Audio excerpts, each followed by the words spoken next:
Sorry, can you just like recite the end of it? I kind of got what you were saying, but I kind of missed the Okay, last so part. satellites supposedly got invented at a certain period of time and sent into quote unquote space at a certain period of time. But there are actually recordings of quote unquote satellites seen well before that ever happened. So how do you explain that?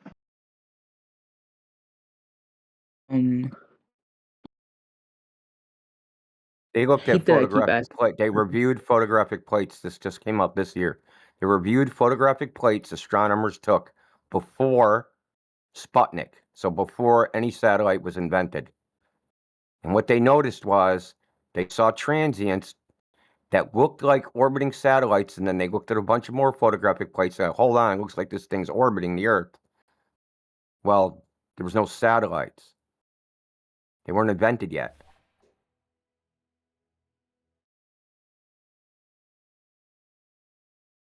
This is a Actually, an interesting peer-reviewed argument on paper from an astronomical journal. this evidence you're providing is from a reviewed paper from an astronomical journal. Yes. Can you put that in the chat for a second so I can see it? Sure. No, I will actually look through it real quick just to.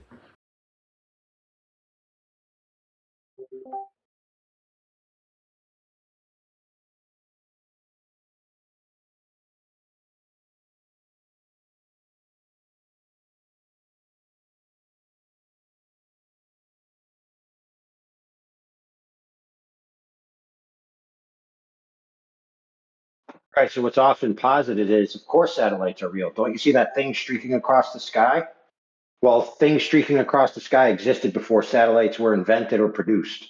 So that's very interesting. So which came first, the satellite or the satellite?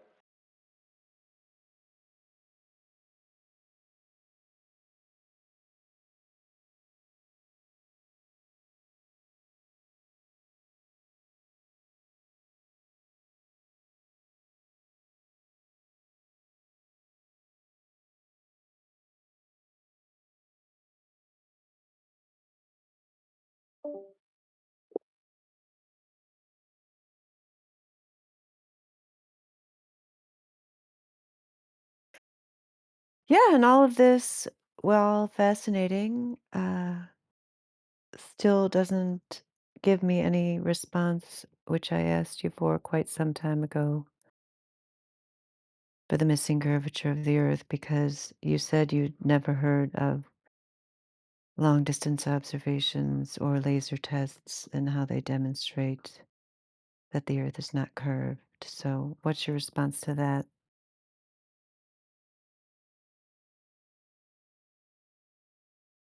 Oh, is he on? Apparently. Well, like any good geek in the lore of his favorite story, he has to go read the retcon report. You know, he's got to know which whether he's in Omega Crisis Superman or Post Crisis Superman. He left. Well, he did listen. To be fair, he did say, "I'm going to go read this." I didn't send it to him yet. What? Well, hey, that's perfect, Indio. It's kind of like the satellites. Which came first, him reading it or you sending it to him? Good question. I know it's almost like the distance to the sun measurement. It's retroactive.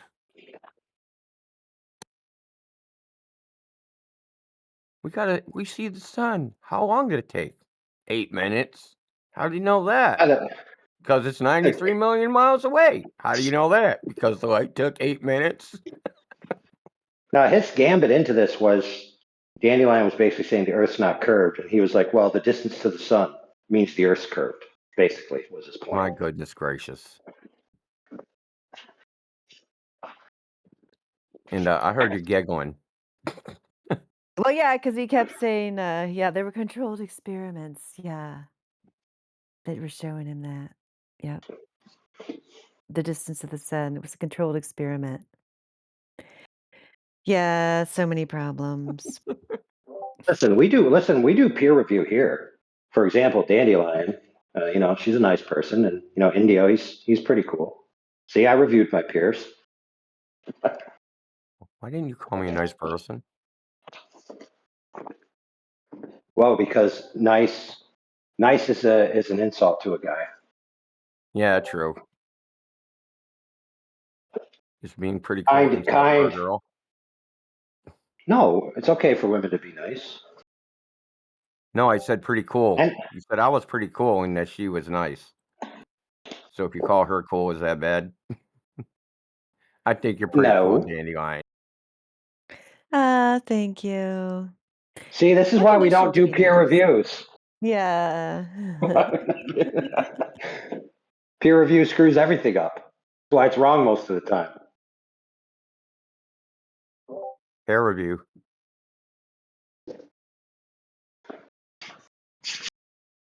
How did we all end up in here? It's Saturday Night Chill.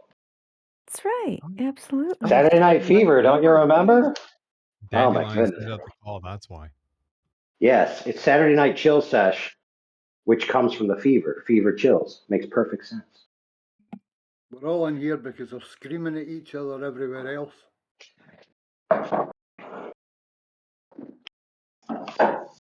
We got a I bunch of scream in Germans here. in the other channel, so everyone's like, fuck that. Almost as bad as the Indians. Fuck.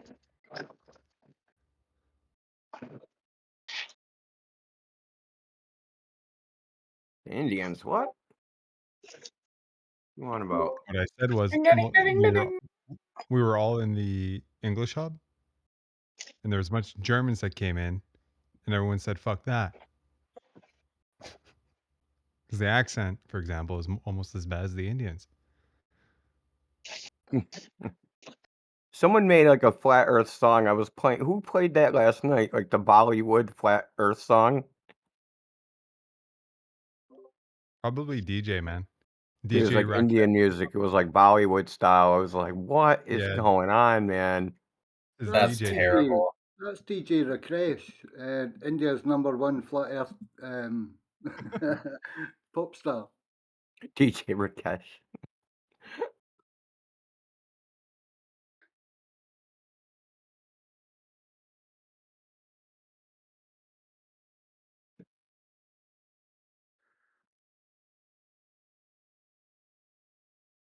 Yeah.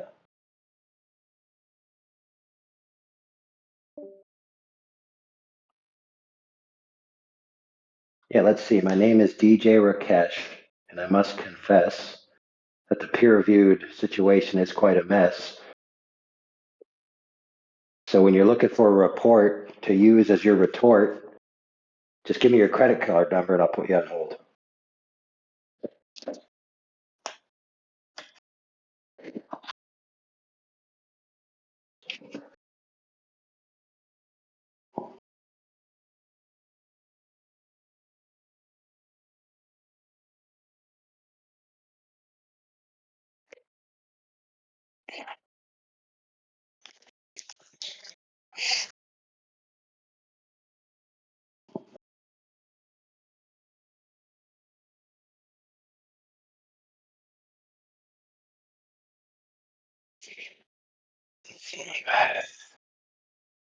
Well, since it's Saturday night, flat Earth fever, I'm going to post an appropriate meme.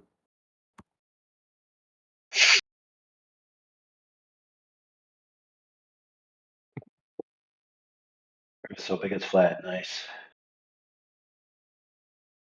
Now you just need one where he's looking up at the disco ball and saying, aha, look, the floor is a globe. It also has little squares. Chad comes in here like once and he comes in here all the time and posts like some version of that. It's just kind of funny. I think it's hilarious.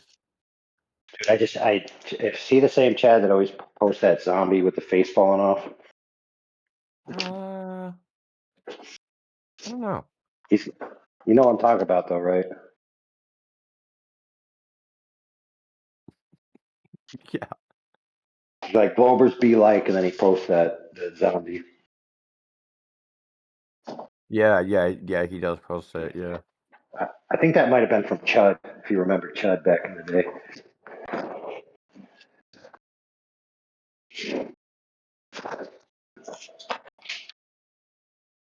which standed for cannibal humanoid underground dwellers or something. Chud, cannibal, what? Yeah, cannibal humanoid underground dwellers or something.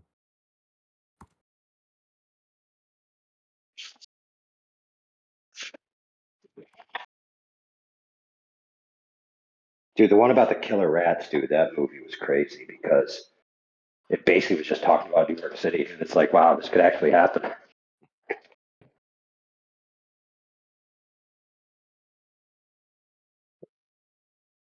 Cannibalistic humanoid underground dwellers, that's what it said.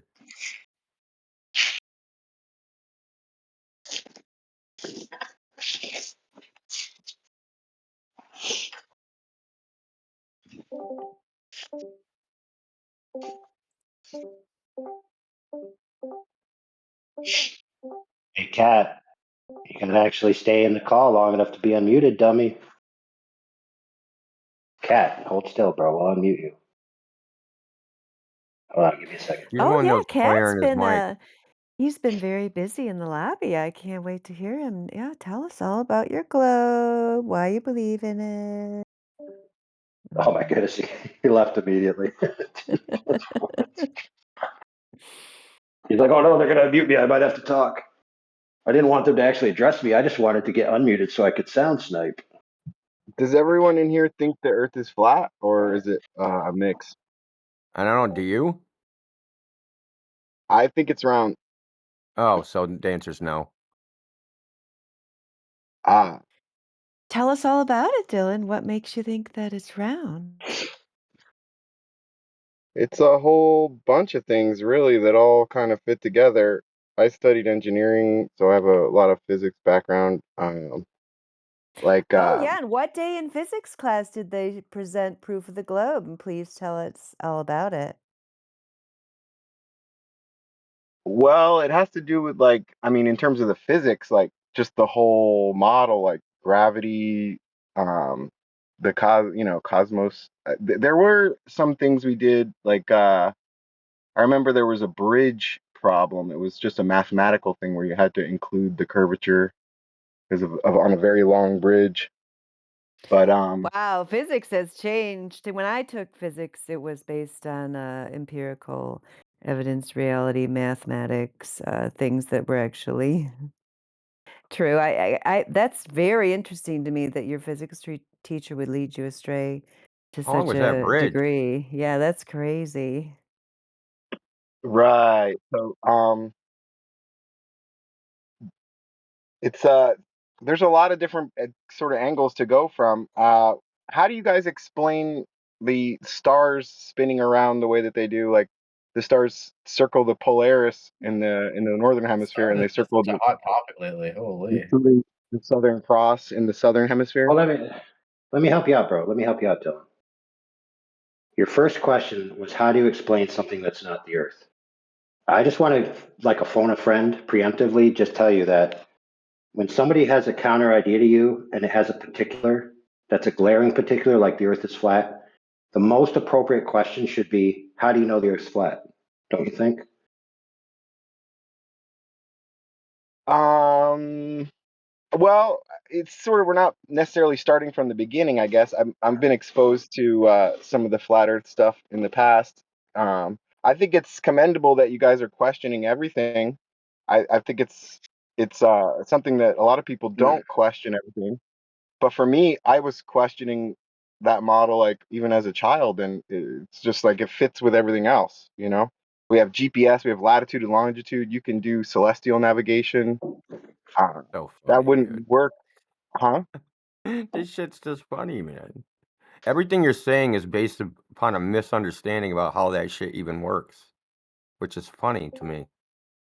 That I hear Globers come in here and they'll say things like you just said, and they say it because in their mind they have an idea of how it works, but that's not how it actually works.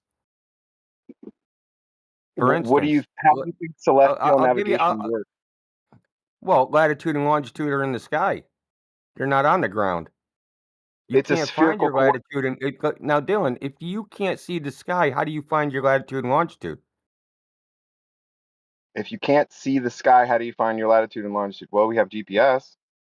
Okay, well that uses something called Earth-centered, Earth-fixed, and if you get the actual what the receiver actually gets is in a XYZ coordinate. So you're not going to be able to get your latitude and longitude from that. So It when you see doesn't it on give. your phone, hold on, when you see it on your phone, that's the result of a coordinate transformation done after the fact, but that's not what your receiver gets. Your receiver doesn't get latitude and longitude coordinates. Like I said, you think it works a way that it doesn't. I can post in the chat a raw Rhinex message that a receiver gets. There's 3 coordinates. I'm pretty sure latitude and longitude are 2 coordinates. You have altitude as well, for sure. There's 3 coordinates if you want to include altitude. But the point is that how it actually works it has nothing to do with the Earth globe. It Latitude, sure does. longitude. Okay. Why do you think that? I'm willing to see whatever receiver information that you're talking about, but It's called a Rhinex message. yeah, I do some software so I could see. I mean, that doesn't like it would be too difficult to check out. But Do you know what Earth-centered, Earth-fixed coordinate system is? no. Okay. So GPS uses ECEF, Earth-centered, Earth-fixed. Okay. The Okay. coordinates that it finds you, so it's a sphere, but it puts you on a plane on that sphere, a tangent plane. Doesn't find your spherical coordinates, it only puts you on that plane. I'll post a diagram of it.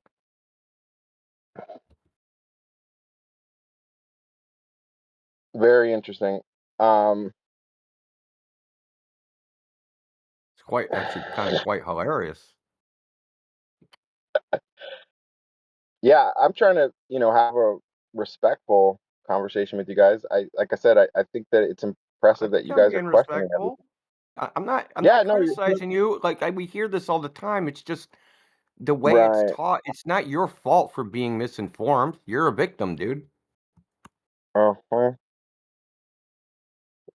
I mean, there's no I incentive to look into how the shit works. What's the incentive? Why do you want to know how GPS works? There's no incentive for Why that. do you know how anything works? It's just curiosity to understand the world. I think people either have curiosity or they don't. But uh, I'm still pretty convinced that the Earth is round for a lot of reasons. So, how I does mean, one of gravity the work? things. What does I that mean, like, mean? well, in the model that we have of the cosmos, gravity is what causes the Earth to orbit the sun and the moon to orbit the Earth and We us to don't. be But fixed we into don't the. observe those things. You guys are familiar with the Yeah. standard explanation of things, right? Yeah. Well, we don't actually observe the Earth orbit the sun or the planets orbit the sun. Well, when you look at the stars, you see a different set of stars as we go through the year because the sun is blocking That's fair. the stars during the daytime. So you see a different section of like at How do you get? midnight. How did Midnight you you get shift. from orbits of the planets to what the stars do? Well, Well, you real said quick before you there's answer that, Dylan, no before you answer that, observable. Dylan, I just want to set a baseline. Okay, I just want to set a baseline for all the listeners is that the flat Earth is not a competing cosmological model with the heliocentric cosmology. The flat Earth is about the Earth, and so the synergy of an entire cosmological model is something entirely different. All right, go ahead. Okay, there's a model, Kepler's frickin' elliptical orbits, and that's how we model where we see the positions of planets. But that's not the only frickin' model that works. I've never seen a flat. Like, I don't think that any kind of flat Earth model works. I mean, like you have 24-hour sunlight in the southern Well, hemisphere. Dylan, stop for a second. Stop for a second, Dylan. Refer back to what I just said. The flat Earth Okay. model is not a cosmological claim. When we say the Earth is flat, we're not saying that the Earth is flat inside a heliocentric cosmos. We're not saying that at all. Okay, if the Earth is flat, the interpretations of the sky have to be entirely rethunk. because the No, interpretations of the sky were retro-engineered from a globe assumption. Go ahead. Okay, we're right back at where I just started too. How do you think a 24-hour sun's even predicted? Do you think that they use a global model to do that? Because they don't. yeah, we do. No, you The guys the all the, say the, that. Yeah, we do the all the fucking well, time. the Earth, No, if well, you let me look at explain. if you look at if you go on, look, bro, if you go on Time and Date or SunCalc or the U.S. Naval Observatory, the formulas that they use to calculate where the sun is, it has no globe in it at all. You can look at the mathematics, the formulas. None of those variables are radius 3,959 miles. Okay, they don't use a globe model to predict it. These are models of the sky, the celestial sphere, a sphere of infinite radius. Okay, they Yeah. assume Well, these are observer centric, meaning the actual model. If you took the geometry that the model is actually computing, it's computing from how the sky would look from your eyeball. It's using its spatial reference, the celestial equator, and how high that is above the horizon in time, as in like your time of day. So the longitude is the position of the sun, and your quote unquote latitude is the height of the celestial equator above the horizon. It doesn't matter what you're standing on, the actual model. So when you like these you have an explanation, but then there's the actual model. Now, if you guys were reifying a model and doing a reification fallacy, that might actually be understandable, but you don't even have a model to reify because the model isn't of a globe. You guys just think it is. This is just another thing where like it's like just made up some shit in your head. Nothing about the sky uses a globe model. They assume that everything is so far away that they assume the Earth is a point in space and there's no actual globe in the mathematics. They don't put you at, 45-degree longitude looking off the surface of the globe off a tangent plane into the sky and then calculate from there. They don't do it like that. It's nothing like that. yeah, it is. Ugh, yeah. Yeah, huh? I'm so disappointed that his physics teacher makes him think that they actually use earth curvature to build bridges, and he said he's, like, studying engineering or something. That is just so disturbing to me. Do Yeah, you because it's really not think true. Yeah, it's not true at all. Like, do you really think that a real person building a real bridge is doing that, Dylan? Because 'Cause they're not. I do think that. Oh, Really? okay. Why would you need Can to we do a account for case example? Go ahead. Go ahead. Dylan, can we go through a case example?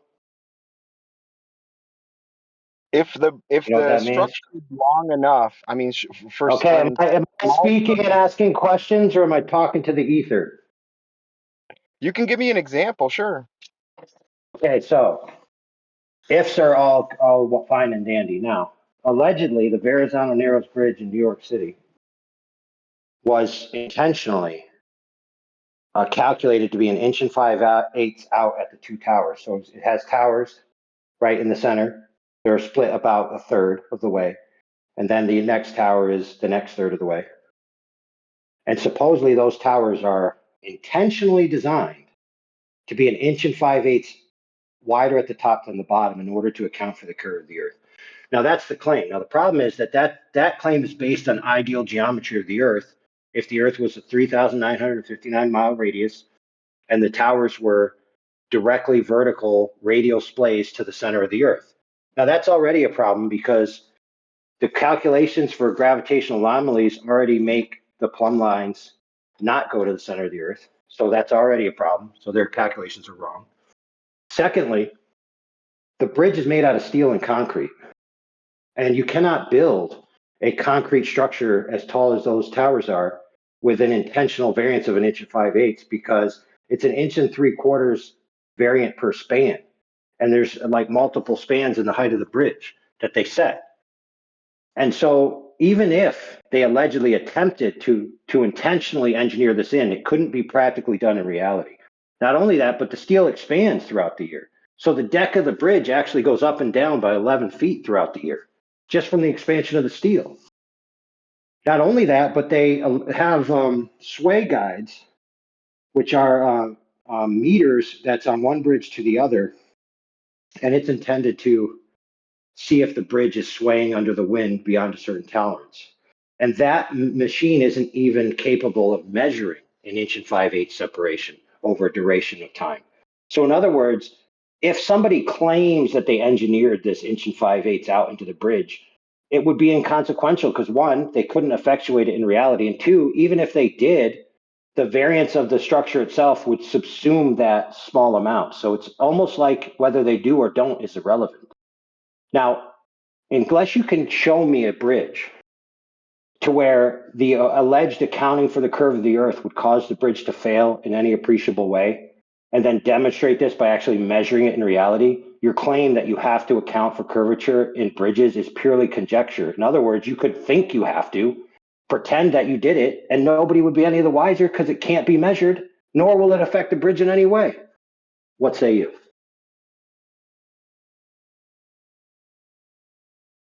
I would say that if they're including the curvature of the Earth in the bridge, it makes sense that, with expansion stuff that might be greater than the what they would have to account for with the curvature, but they would still include it anyway in the construction. Dude, listen, I'm going to tell you, dude. A hundreds and hundreds of feet tall concrete bridge is not going to have an inch and 5/8 included in the construction, dude. It's not so much the height that matters; it's the length. Wow, dude. All right, let me help you out, friend. A canting of a tower is only relevant to the tower itself. Do you understand that? No, what do you mean by that? A Okay, canting, so you You must don't know what assume, canting means and you engineered a like bridge? like a Motherfucker. cantilever, like a holy crap, cantilever. dude. What I'm talking about? Ugh. Hey, dude, do I you know the studied. Leaning Tower of Pisa? You know the Leaning Tower of Pisa? How it's not straight up and down? It's Right. canted. It's, Okay. It's tilted. Okay. okay. Yes, tilted off plumb. Okay. Not intentionally though. Although it wasn't intentional, but now it is. So in other words, they tried fixing it and they found out that it's easier to just keep the lean intentionally rather than actually repair it. And that also keeps the iconic history where it's like the Leaning Tower of Pisa is famous, but the Straight Tower of Pisa is not famous. So anyway, if these bridge towers are canted intentionally, an inch and 5/8 out, that is impossible. Can't be done. However, the claim of this geometry, if you actually look at it, like I said when I began, is they're claiming that the bridge towers are a certain distance apart and on a perfect sphere Earth with perfect distribution of forces, with perfect plumb lines going through the surface to the center of the Earth, the bridges would be theoretically that far splayed out. That's all it was, dude. It was just a claim that if the Earth was a globe, if the towers were this far apart, if you had them perfectly plumb, they would be this far out at the top. It wasn't engineered intentionally. It was nothing but a claim.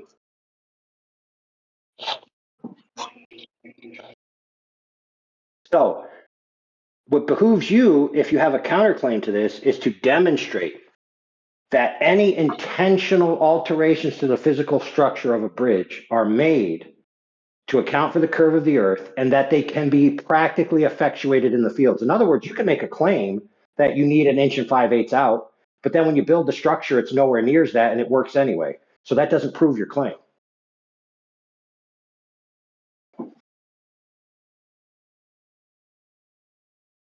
Okay. So the bridge thing is not going to convince you guys. We can move on from that. Because it's Well, fiction. why move on, dude? You claimed that in your school you made a bridge that needed to account for the curve of the earth. Why don't you tell us how that happened? I didn't make a bridge. I'm saying that as part of, uh, one of the courses, it was like Yeah. a homework problem type of thing. Okay, fair enough. So let me ask you this. What was the variance of the alteration to any part of the structure to account for the curve of the earth in any appreciable way? Did you have to cant the towers? Did you have to extend the deck? Did you have to buy extra steel for the cables? What did you have to do that actually made it to where this homework problem was solved by needing the curve of the Earth? You Go had to ahead. account for the change in height over that length. Which was how much? I don't remember specifically, but What do it's you a mean? What do trigger. you I've mean heard the people, change in height? like, What do you mean I've the heard change in height? I don't, people I don't understand what that like means. that as if you were going to assume at the starting point that that was level, that as you move across the curvature of the Earth, then there's going to be a change in angle from the original level, and there's also going to be a change in height. Relative How to did that what? affect the structure? Yeah, Hold on. relative to what? Answer that. But then how If did it affect the the structure? deck is at a if the deck is at like some constant altitude above, Oh, you mean above the water or Oh, something? purely hypothetical. I got you. So you want the bridge deck to stay the same height above the water because the water's curved. Is that what you're saying? something like that, yeah. It's Right. So not that how would be you built. local. That would be like local plumbing level, dude. Holy crap, Okay, dude. well, hold on. Let me ask you a question. If you did this, would the water pool? Would the water pull? Yeah, pool on the surface of the deck.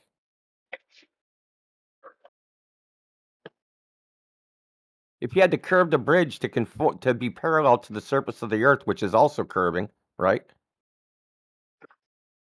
Would the Right. water pool form puddles and not drain off the bridge, or would it drain off from the curve of the bridge? I think that the distance is too great for that to be for that to matter. Because like you have surface tension in water. Water's gonna, like, you, for example, if you put a drop of water on a flat table, it doesn't become infinitely thin, right? It Right. it holds itself on, It pools to a though, right? It will form a little puddle. it forms a little droplet, right? It forms a little droplet. If Well, it it depends on how were much water it is, right? So the Yeah. surface So tension dimensions are relevant there, you know? It yeah, fair depends on how enough. much So water there is, dude.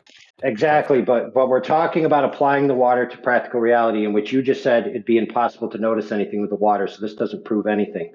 Now I will submit to Right. the That would be audience that hold on, friend. As a professional test scorer, I will submit to the audience that the problem that you encountered was actually just calculating what the arc in a bridge would be if it was either a concentric arc or a variable arc, assuming that the Earth is a fixed radius. That's all it was. In other words, it's a math problem. It had nothing to do with reality at all. And if you built That's a your bridge like that, if it was a globe and you built a bridge like that, the water would never drain off. I'm sorry? The water would never drain off. If you built a bridge that was concentric with a sphere, it would never drain off because level is curved in the globe model.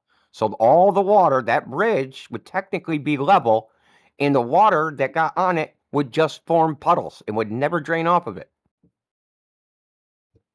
You don't even believe that that's possible. You don't believe that you can build a curving bridge and the water doesn't drain off of it. I'm saying, yeah, if the bridge is level because of the curvature of the Earth and it's curved, then the water is just like the water on the surface of on any body of water. It's gonna stay level relative to the. Right, which is more hypothetical, dude. Yeah, So and I just want to make it if clear to you the engineer audience. a level, hold on, Go ahead. if you engineer a level surface and pour water on it, it's gonna puddle. It doesn't drain off, right? Almost. It I actually mean, seeks a boundary. well, yeah. Yeah, yeah. You know what the boundary on a bridge is called? A curb. Holy crap, dude. Like So let's say this is yeah, like, hey, listen, let's say listen, friend. Let's just be clear. Let's just be clear, Dylan. Your gambit was that you've done physics before, and you're somehow have a greater expertise than us in any of these issues. But it's clearly demonstrated that you're at amateur level understanding of your own field at best. I work in software now, so it's not something I work with regularly. Thank But God. Then no one's gonna die. yes, Just to if what's up, the bridge Stone? Just to hold on one second. I want to catch Stone up. This guy, he said he took engineering in school and designed a bridge that had to account for the curve of the Earth. So we're just Well, who did he discussing that design with the him. bridge for? His mom or a city? I it was don't it know. was literally a math problem, like in a homework that wasn't meant to be some assertion of. So, what Like grade you said, level it in was school were literally, you studying this? huh? What grade level in school were you studying this? It was a 4 years Oh, sort of. It was a BA in ocean engineering. I have a it was master's undergrad too, but it studies. was in electromagnetics. So it was an undergrad course at post-sec. It was an undergrad engineering course, yeah. Okay. But like he And said, it's just a math problem. That wasn't meant to prove anything. It was just giving you some background of where I'm coming from. it's weird that you have such difficulty thinking in abstract. Uh, when you're saying, we go back to the question, will the water drain off the bridge? Let's say there's a curb on either side, so the water doesn't drain off the sides of the bridge. You're saying, is the water going to follow the curve off the bridge down the either length of it, right?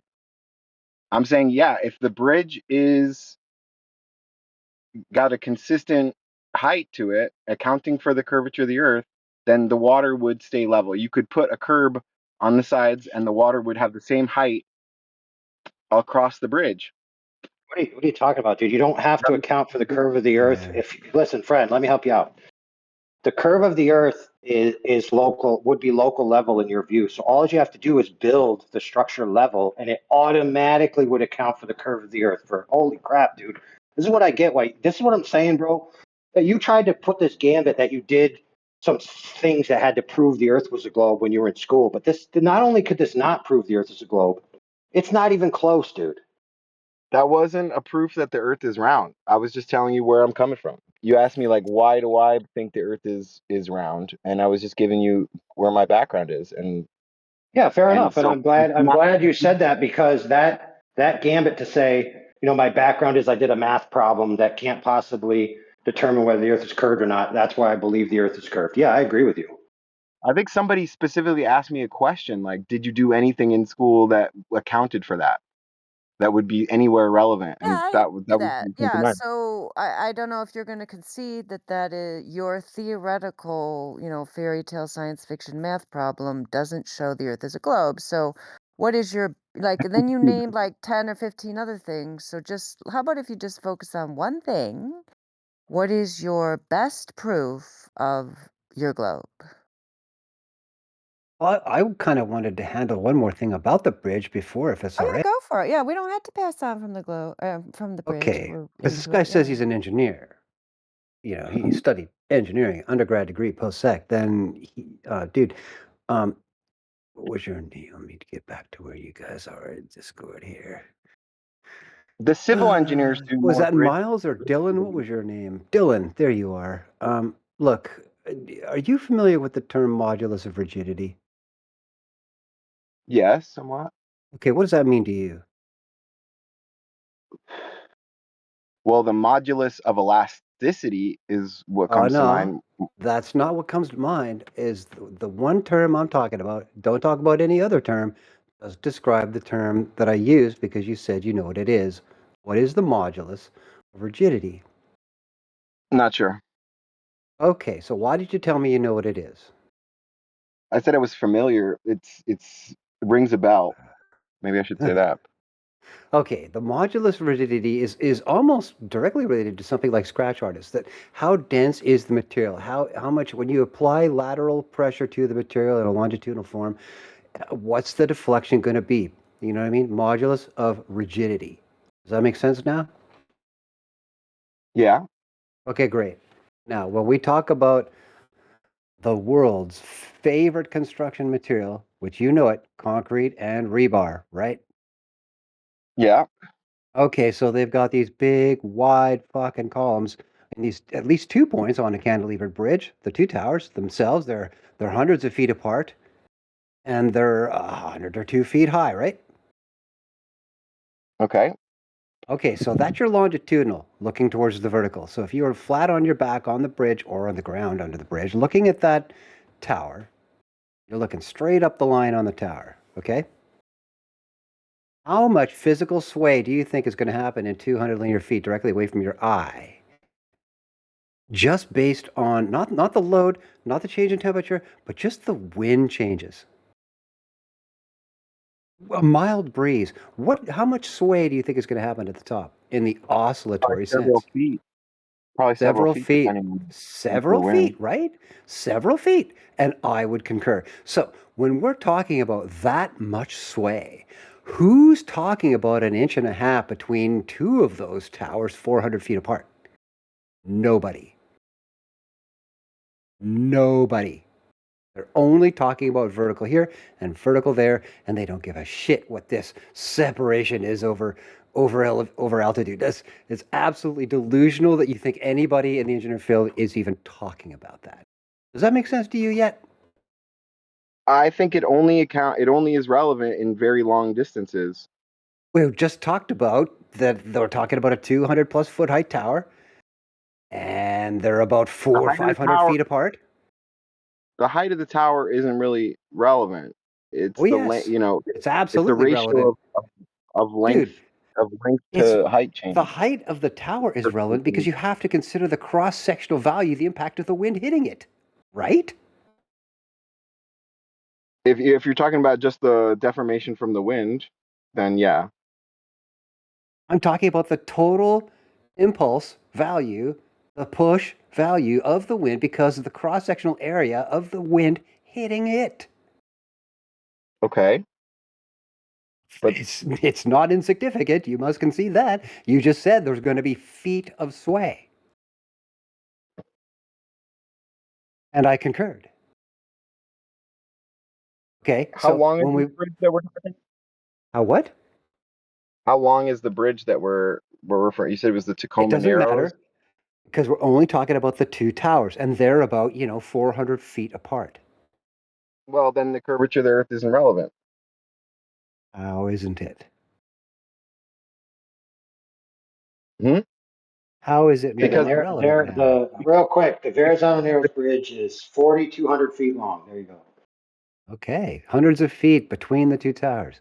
Each tower, a yeah, couple it hundred would feet be high. it would probably be bridges that were miles long that would have to take that into account, or probably more relevant would be something like the channel under the English Channel or I, something like a I, long I tunnel. really don't know why you want to keep switching up the scenario.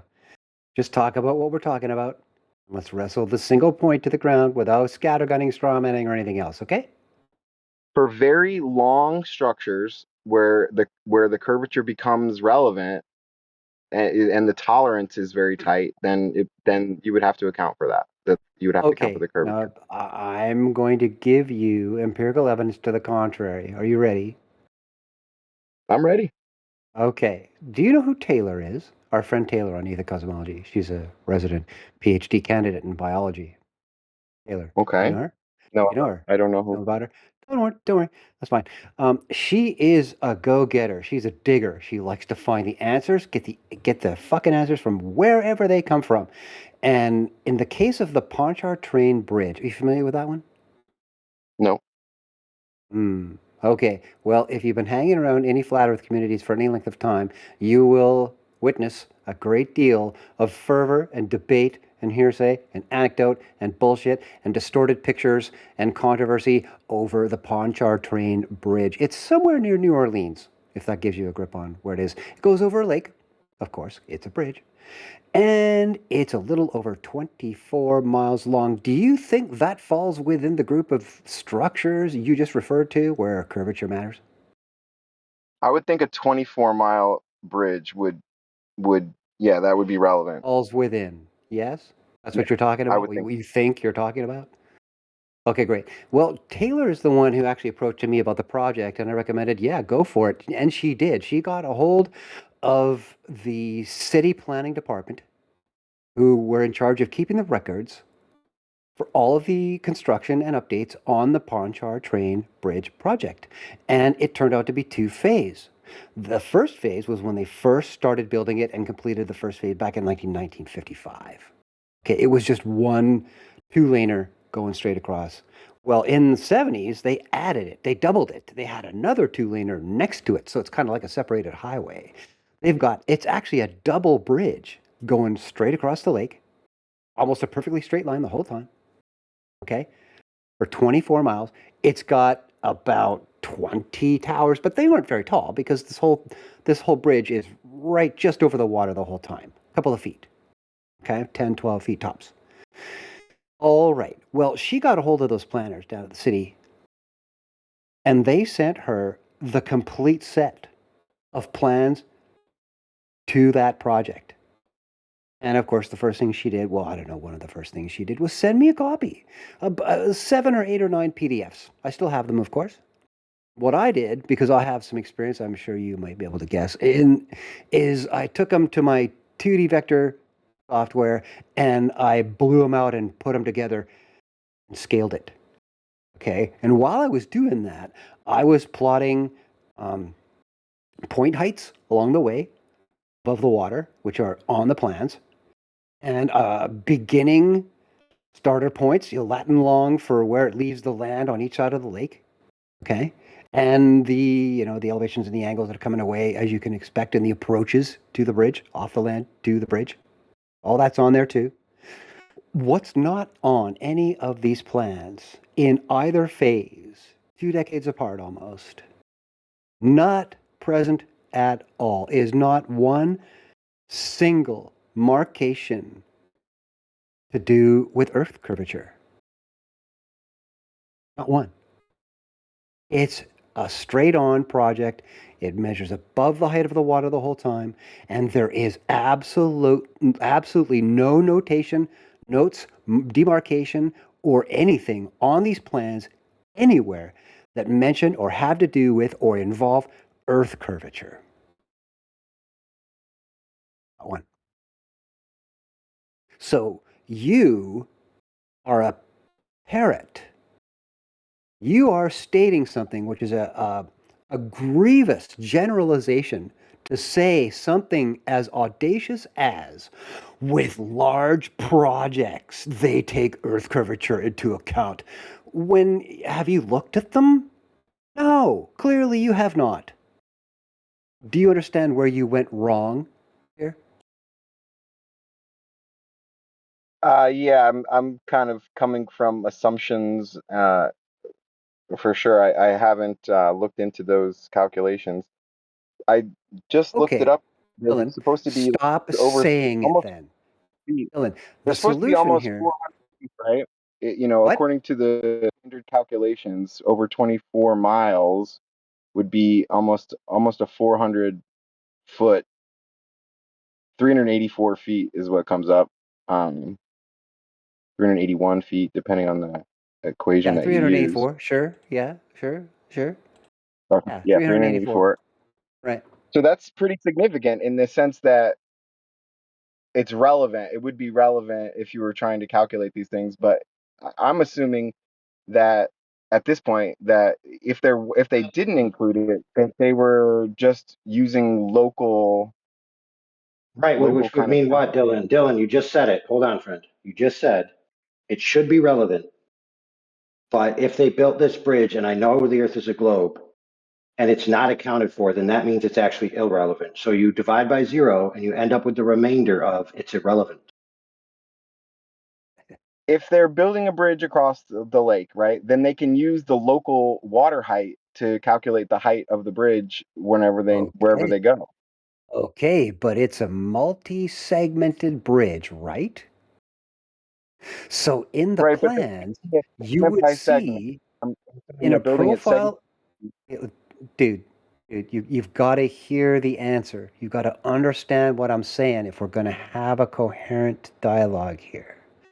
In the plans, side view, cross-sectional, you would have seen on each one of those typicals an angle that's out of square, vertical to horizontal, top to the end butt of the panel, the segment going into the bridge, and there's a few hundred of them, right? You would see something in the plan that says, okay, well, if we're going to drop 384 feet over 24 miles, then the angle has to be away from square for each of these panels to abut each other correctly, squarely, and tightly. But it's not there. Yes, for the road segments, I suppose you would include So, that. Dylan, go find that black swan, man. Before you make that statement again to anybody, anywhere, try to find some evidence of your claim. This is the problem that we have with you, Dylan. I'm here for the discussion. You know, you guys can have problems with me. I'm still convinced the Earth is round, but I'm trying to have, I'm trying to be part of the discussion here. Right, I but That's don't good. know. Dylan, fair enough. That's good. Dylan, fair enough. Have Good you discussion evolved? is good, but let's just stick with the facts, all right? Right, so Dylan, have you evolved to recognize that you may still believe the Earth is a globe, but the reasons that they allegedly take account into the Earth curve into bridges should not be one of them? If they built that bridge without accounting for the curvature of the Earth, it doesn't convince me that the Earth is not round. No, I didn't say that. One more time, just listen to what I'm saying, friend. Listen. Okay. Your gambit originally seemed to be that you're convinced that they have to take into account Earth curvature and bridges, and that leans towards evidence that the Earth is a globe. But that's not a good reason, is it? That's yeah. I would say that's probably not convincing to you guys. No, It's no, not no, a no, good. no, not no, no, no. It's not about convincing to us, dude. I'm talking about you. You have no evidence that taking account bridges, Earth curvature even exists, let alone whether it proves the Earth is a globe. So you shouldn't be convinced the Earth is a globe at all because you think bridges are taking it into account, dude. That's a bad reason. You guys kind of uh, chose to focus on that particular issue. Like I said, there's a lot of different things that kind of coalesce Well, together. I just chose to focus on an issue because then we can flesh it out to its logical conclusion. So if you want to move on to another issue that doesn't prove the Earth is a globe, by all means, let's do that too. That's fair. I don't have good evidence that engineers are using the curvature of the Earth to, design bridges that are very long. No. That's good. I'm glad you're conceding that and you're recognizing that it's not that it won't convince us, it's that it is inherently a bad argument that you should stop using. Excellent. I'm glad you conceded that.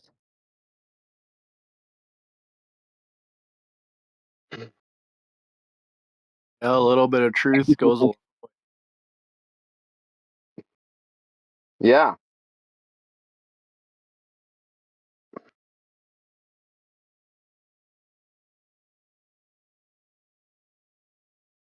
You want to play back and forth. Maybe it's now your turn to ask us, why do you guys think the Earth is flat? That's a great question. Yeah. Why do you guys think the Earth is flat? 3 hours later. I mean, I've seen different flat Earth explanations out there, On why? but you guys might have your own particular flavor. What do you think the number one is? I think the number one reason people think the Earth is flat is because of their direct experience that, they don't feel the Earth moving. They don't That's a whole And issue, it Dylan. looks flat? huh? And it looks flat? Shape And it looks and flat. movement People are two totally different things. level, it's just the notion of level, and they're saying, well, if a plane is flying level, then it would have to account for it would have to keep tilting down or You're That's something talking like about totally that. nonsense. phenomenological things. We just stick to the Earth. Well, he wants to talk about flying planes. I could take him down that road. Something tells me Dylan doesn't know anything about the ILS project research that I've done there. Are you Well, guys? probably You guys not. have the patience for that? For me to explain that to him? Well, I do, but just one The second. general question is I out there, would why say, do you Dylan, guys the think number one reason people think the Earth is flat is because what the globe says, how big they say it is, the Earth looks flatter than that. Okay? The reason people originally thought the Earth was flat is because it looks flat, right? That's why they thought it in the past. Very simple Yeah, reason. Is that's what we see. That's the number one reason. The we're very principle would small though. be I can believe We're, my own eyes. we're very small compared to the radius of the Earth, so that most Yeah. people, like if you're using a map You to, realize that that's a rationalization. You're it's trying to just rationalize why your experience is invalid. Yeah, Dylan, let me help you no, out. So you I conceded, Dylan, let me help you. Dylan, I'm I'm going to help you out. agreeing with you that people's like local direct experience Dylan. needs to include We the agree. curvature. We agree. And you just agreed that to everyone the earth looks flat. That's true. Now, but that's not the only thing. Is we can go It's, beyond that and actually it's, test it beyond just our eyesight. Okay. So the idea that you're super small and the Earth is big, well, the Earth has been quantified in the size that they claim it is. At 3,959 miles. I'm 6'3". So I know how tall I am, and I know how big they say the Earth is. And rest assured, friend, there are tools sufficient to the task to be able to measure a curvature rate of 8 inches per mile squared approximately. For example, you could take a laser and shoot it over 25 miles. And remember, previously you said there's supposed to be 400 feet of curve? It's actually more like 300. But you can shoot a laser across that span, 25 miles of water, and you can hit a target 6 foot high from a 6 foot sender right across that water, demonstrating that the water is not curved in between the laser and the target, demonstrating that the water is flat. And if the Earth is covered in 70% water, the Earth is flat. What say you? I saw a similar experiment that proved the opposite. They sent the laser towards a kind of a projector screen on a boat, and they moved it No, farther and farther no, away from shore. no. Listen, friend, let me help you out. That was a TV show. And if you actually watch the TV show with scrutiny, you'll see that they jump cut all over the place.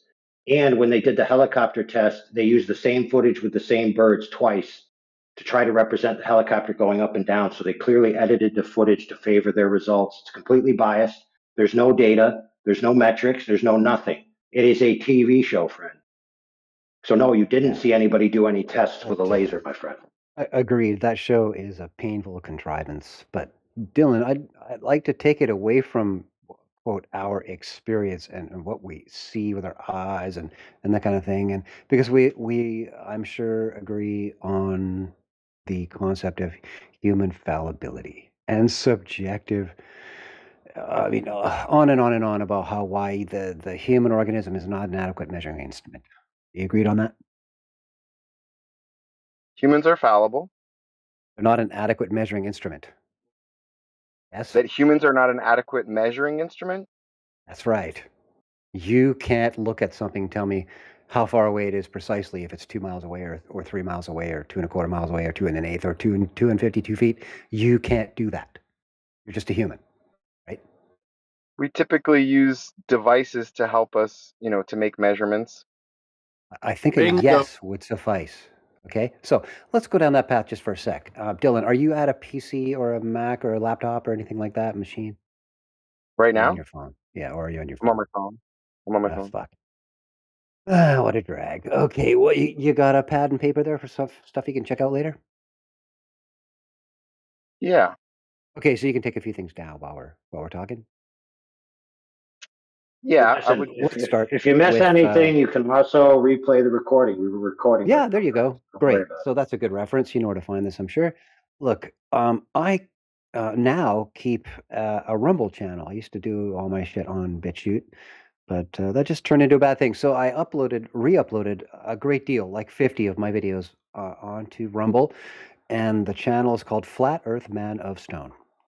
You can just type in FEMAN and it'll come up to the top of the prompts. You can hit it, boom, there you are. I'm just breaking finally 100 followers there, so you know I'm the guy we're talking about, just to be sure. So You're the flat Earth man of stone. Yeah, sure. That's where you'll find me there. So when you do, you'll see there's about 3 pages of videos there, and they're of course chronologically uploaded, with the first ones on page 3, the most recent stuff at the top of the list, right? Okay, so what you're looking for, and you'll find the first couple right in the first few results right at the top of my list because of most recent. I refer to it as the ILS experiment. Okay. Now, Okay. there is some earlier work that you need to see before you watch the most recent stuff. And you're going to have to go back a page or two. It starts with one about Eric Dubé, Torn Apart. I've seen And some of his stuff. yeah, Been a Eric while. Dubé, this is the title I'm giving you to look for later. Write it down. Eric Dubé, Torn Apart, and Reformulated. Torn apart and Okay. reformulated. Yeah, that's the first one you need to watch, and then we move into another one. That one was about 4 years ago, and about 2 years ago, I did one called "Earth is Not Convex," and there's something about pilots in the first part of that title. Okay, and then you can go ahead and watch the recent stuff that's on page 1 near the top about the ILS experiment. I present it here and there. There's a short little thing, and there's a long big thing, and there's a lot of soap in between that you don't need to know about. Anyways, let's talk about what it is now that I've given you the research materials. How much do you know about the cockpit of an airplane and the hardware? Some, How much? not that much. Okay, great. So, Surprisingly. no problem. Anyways, when you're on approach to land and you want the airport to help your machine do that via autopilot, quote, on a descent, you are looking for what is called the glide slope. It is typically a 3-degree downward angle from the craft to the runway. That is shot at the plane from a pair of emitters that are right actually on the runway, just off to the side, at point of touchdown, pretty much. And they fire that 3-degree signal as a pair of EMF emissions that hit the plane, and they're on 2 different frequencies. The plane takes them both in, analyzes them for signal strength, and decides which one is stronger. When they are equal strength, that's how the plane knows that it's right on that glide path. Does that make sense? Yeah. Great. Okay, we're starting to build a triangle here in profile.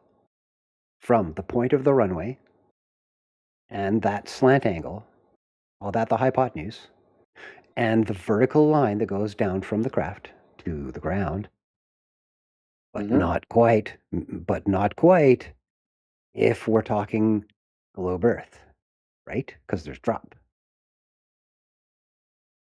The virtual triangle that we're driving here would be from the runway at touchdown point, horizontally straight out until it meets that vertical line, and then straight up to the craft. We made a triangle, right? Following you. You okay there? I said I'm following you. Okay, good.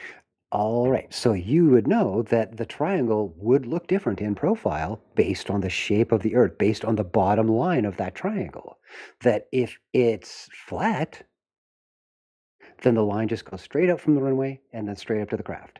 And you get an altitude reading in the craft based on that altitude.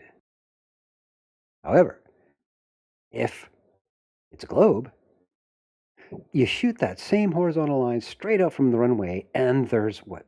At 10 nautical miles away, there's 100 feet or 2 or 3 there, right?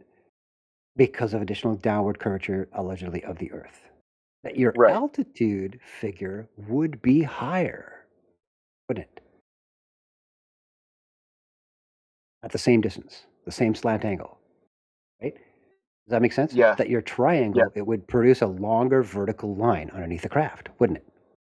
It's the same sort of experiment that we were talking about before from the TV show, except it's at an angle instead of horizontal. It is nothing like any other experiment you have spoken of this evening.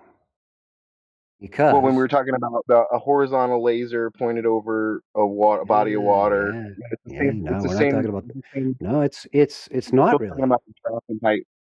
It's not really because there's nobody holding the instrument, like pointing the laser or doing anything near the ground horizontally. No measurement is being taken there. I'm It's a surprised you don't see the three. symbol. Well, if you follow me, I'm going to point out how it is geometrically entirely different by hundreds of feet. And this is the crux of the issue, and why the experiment I'm proposing here is so much more compelling and irrefutable. Because all of the arguments about lapse rate, humidity, temperature change, off the ground, bullshit, obstructions, all that become irrelevant because the thing that's doing the measuring is up in the sky, hundreds of feet up. Right. If you're trying to triangulate the altitude based on the laser angle and the distance to the laser, as opposed to directly measuring it from the ground, if you like were to point some sort I of a don't think you're device quite towards the following. ground, Okay, in the you're saying the cockpit, distance that you calculate from the laser that's pointed at the 3-degree angle, that no, you calculate an altitude from that with no, trigonometry. no, no, I don't. No, I don't. What I maybe I I'm use misunderstanding. I use the barometric altimeter in the craft to tell me my altitude. No laser. The EMF that's coming off the runway is a pair of radio emitters, and it is merely a signal strength comparison going on at the craft to decide when the craft immediately hits that 3-degree slope, that position Yeah, in the sky. Okay, this so runway.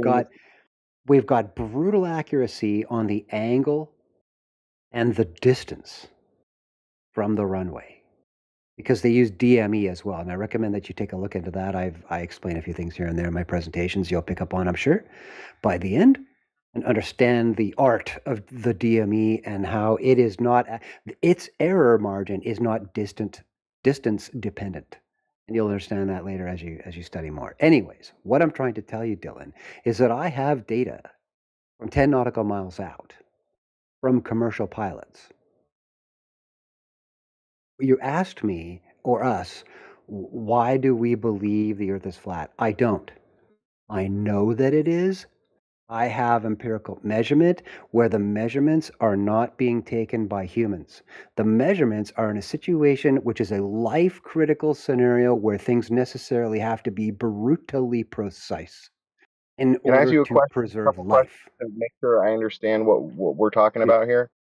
Are, go ahead. there's two different measurements of the altitude, right? One that you're getting from the laser that's at the angle, and one that you're getting from your barometric altitude, No, the first case right? is not actually an altitude measurement. It is merely, are you on that path? Not your So you have distant one line, right? measurement of altitude from just the barometric. I'm not sure I Well, I understand guess we the have three. No, you're right, Dylan. We actually have three measurements going on, and there's a separate piece of hardware, the DME, which is separate to the ILS approach gear, right? The ILS pair emitter on the runway, they are on the tower and they're shooting up towards the craft at 3 degrees. Yeah, all that cool stuff. But the DME is more of an omnidirectional thing. Okay, also right on the runway, pretty much. But it is a separate piece of hardware on its own frequency, and that is just a straight up distance calculation. So yes, the slant angle distance is that piece of hardware. Yes, and the ILS approach gear is telling you when you're right on the 3 degrees. Though that is all light based. You know what I mean? EMF based, brutally precise stuff. There's a lot of regulation about how precise it has to be because of the life critical situation we're talking about, millions of dollars and all these lives at stake, right? The craft are very expensive. They don't want to lose them due to overshoot, et cetera, right? And the altimeter on board is the third measurement. Air pressure measurement done using calibration via power. They say, all right, today this is the exact precise air pressure at the surface, and there's a standard formula when you're a few hundred feet up, and again, the error margin is very small. So what we're doing here is we're using gear that's already calibrated by people who are not the pilot You know what I mean? All he's doing is grabbing his phone and he's taking a recording of what's happening in the primary flight display where all this information is. That's all we're doing there. And the elegance of it is what really drew me to it. That it's brutally precise. It's empirical evidence that the Earth is flat, and I'm looking to replicate it at 20 nautical miles these days. So if you know any pilots, send them my way. That's my answer to you, Dylan, about how do I believe that the Earth is flat. I don't. I know that it is because I have collected empirical evidence to the fact.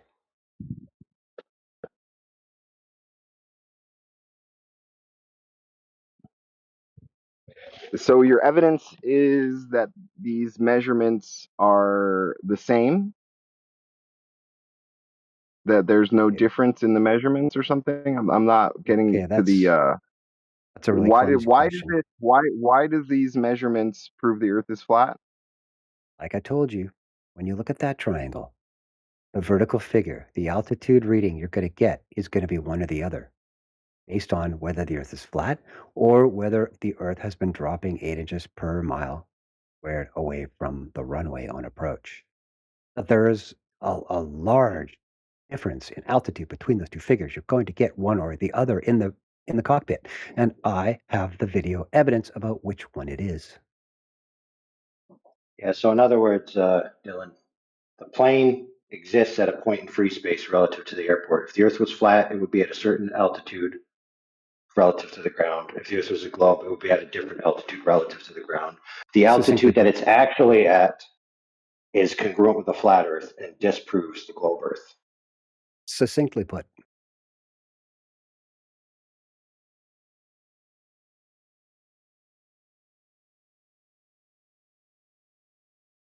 So that's Just why I in recommended. contrast, hold on real quick. Let me say this one last point Okay. here. I'll yield it back to you guys. Just in contrast, so and this is not a dig against you, Dylan. In previous, there was this illusion that bridge accounting somehow proves the Earth is a globe. No evidence was presented, but here we have Mr. Stone presenting his claim, which he seems to be able to back up. And there seems to always be this stark contrast between globe claims and flat Earth claims. All right, go ahead. This is why I gave you all the preamble about my channel, Dylan. I want you to actually go and watch these videos. It should take about an hour or two of your time. And the pause key is your friend when it comes to my production style. Some of it goes by pretty fast, and I recommend you take in as much detail as you can. That's the best thing about digital format. Yeah, that's not an issue. Um, hmm. Put away your bias and see what happens. I'm sorry? I said, take Pardon your me? bias. I said, take your bias and put it off to the side and see what happens. Mm-hmm.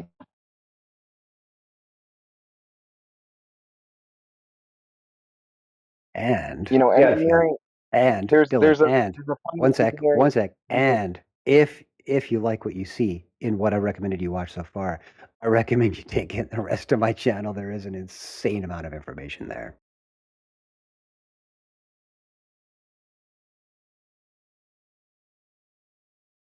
Okay, to me, these measurements of altitude are supposed to be, effective so that the pilot can fly the plane, right? They're I'm interested in Necessarily how precise. barometric this barometric pressure measurement of altitude is. That doesn't seem like it would be necessarily um, as it's the only way precise as what. planes, listen, Dylan, it's the only way planes can measure their altitude from the reference frame of the plane. Okay, It's how it's Dylan, done. So Dylan. real quick, before we go on, bro, before we go on, There's, and there's Stone other. will back me up on this. Hold on, Dylan. A plane doesn't actually have a metric called altitude. It has a metric called barometric height or whatever. They don't have an altitude reader. It's Barometric called an pressure, yeah. altimeter, but it's called altitude pressure.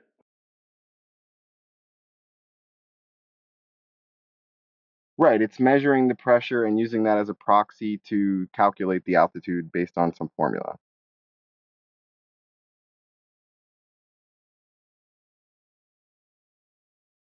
Is that correct? Dylan, We are on the same eh, page here? Dylan, ignorant incredulity will get you nowhere. Put your bias to the side and see what happens. Well, I just asked you a question. I mean, just so we're on the same page, it's measuring the pressure and using that to calculate the altitude, That it is. Have you ever right? looked at the charts published by the FAA on it? I have. Have you? No, I'm I asking. So recommend you said it was recommend very you do. precise. I'm Yep. surprised that it's as precise as it is. It seems like pressure would change with the weather, Oh temperature, yeah. Oh yeah. these other issues. Like it doesn't seem like That's a very why accurate, the precise tower measurement. constantly transmits it whenever it changes. It's always in the notice to airmen. It's in the report. It's in the weather. It's got its own separate channel on the radio every time on the stack. That's why they have several radios in a plane so they can listen to the weather and talk to tower at the same time. Yeah, it seems like an effective tool to be able to fly the plane and to be able to land safely, but it Critical, would you it's believe? more of like Life an critical. effective number. Uh, It well, you see, it doesn't. Dylan, Your incredulity is leaking out from my phone onto my floor. I have to mop it up. yeah, yeah. Lots of doubt and not a lot of knowledge. Really, get down to it, man. See what happens. I think it'll blow you away. You're gonna love Okay, my so channel. to me, I think I would like to move on towards something like you said there wasn't a cosmology associated with it, but for me, when I first was questioning this as a young person, it was more the cosmos that made sense to me. The seasons, the way the stars are moving, the way that stars change through the year, like the way I can look at Polaris and see the stars circling the Polaris. Uh, those were things that were more convincing to me as a young person, and that's still the cosmology of it is still the thing that my my mind is going to, in order to consider all of this. That's where it seems like the Earth being round is the most obvious. Like is based on Mm. the Mhm. cosmological model that we have. It's When I look at delightful. Jupiter, I can look at Jupiter in a telescope and see the moons of Jupiter. I can look at the moon. Do you think the moon is round? Do you think the moon is spherical? Because you can see the light from the It's sun hitting the moon, Dylan, and Dylan, Dylan, Dylan, for the love of God, let me help you out, friend. I'm going to help you. scattergunning. I want you to see this through our frame. I want to make this explicitly clear. The moon, hold on now, sit down, is not, wait for it, the Earth. The moon is not the Earth. So whatever the moon is, it's not what the Earth is. So to ask the question, do you believe that something that's not the Earth is something that the Earth is not? Think about it. Quite correct. Uh, I'm not saying that the moon is the Earth. I asked you a question. Do you think the moon is round? Let me help you out again. So the moon is visually round from an observed location looking at it when it's full. It clearly looks like a circle, which means it's round. Now, if you mean something I'm else not other than talking about. looks like a circle, I'm not talking about the what? circular shape of it. I'm talking about Okay, when it's well, the phases Dylan, of the Dylan, moon. The phases of Dylan, the I moon. You see, understand. I understand. But the reason why I was being hyper specific on that is because it matters. So round and ball are not mutually inclusive. Like you can have things that are round that are flat, right? it was a clumsily worded question, Dylan. The word is spherical. yes. So the moon appears to be spherical to me, and the phases of the moon make it seem very obvious that it's spherical. What is the other? Is the so is that not your observation, your direct observation when you see the Look, moon go through its phase? I tend to lean towards it's some type of sphere or at least structural object. I don't think it's flat in any like thin disc-shaped sense. I definitely know it's circular in some fashion. And that all being said, it doesn't impact my view of the shape of the Earth in any way, shape, or form. Right. And the moons of Jupiter, have you seen those before? Not really. And whatever they are, again, I mean, they could be whatever they are. They could be Jupiter's girlfriends for all I know. Right, right. But whatever model that we have, it sort of has to explain everything. No, Like it if doesn't. we have, No, wrong, false. Stop right there. okay, I'm going to make it very clear to you. If I want to make a floor flat when I build, I don't need to know about the whole reality. I just need to know whether or not the floor that I'm laying is measuring flat. And I measure that with tools. I don't think about other things. I don't look at the lights in the ceiling and that determines how my floor is flat. I just lay my floor flat based on level. So it's not the case that I have to explain everything. See, the problem is you're so predisposed to a story you've been told in which the Earth is synergized with the cosmological model that it's very hard for you to separate the two. But I want to tell you to try to put a schism in your mind and say, okay, my model that I believe in, I'm going to put over here. Now I'm going to open my mind to entertaining a new idea where the synergy doesn't necessarily have to exist. It's not the case that what the Earth is has to inform what Jupiter is. That's just not true. And it doesn't have to be true. And I'm not going to accept you telling me that it has to be true because it's just not. well, that's the thing. The model that I have, it seems very coherent. Like you Don't mentioned care. Kepler's observations. Like they Your say model's that. incoherent. No, your model's incoherent, bro. Why is it incoherent? Because the axiom on which it's based that you're observing these things from a globe Earth is false. I'd like to take him up on something else he said. Another really quick presumption he slipped in there that I don't even think he even realizes that he did. That's the Well, those are the best kind to talk about. Go ahead. Yeah. Somebody get rid of .cat is just totally a disruption, hot miking and shit. Anyways, thanks, Dylan. You said, well, when you look through your telescope at Jupiter and the moons and stuff, and then you got this conclusion. Are you aware of the physical workings within a refractor array like that, mirror-based refractor, et cetera, concentration of light using lensing?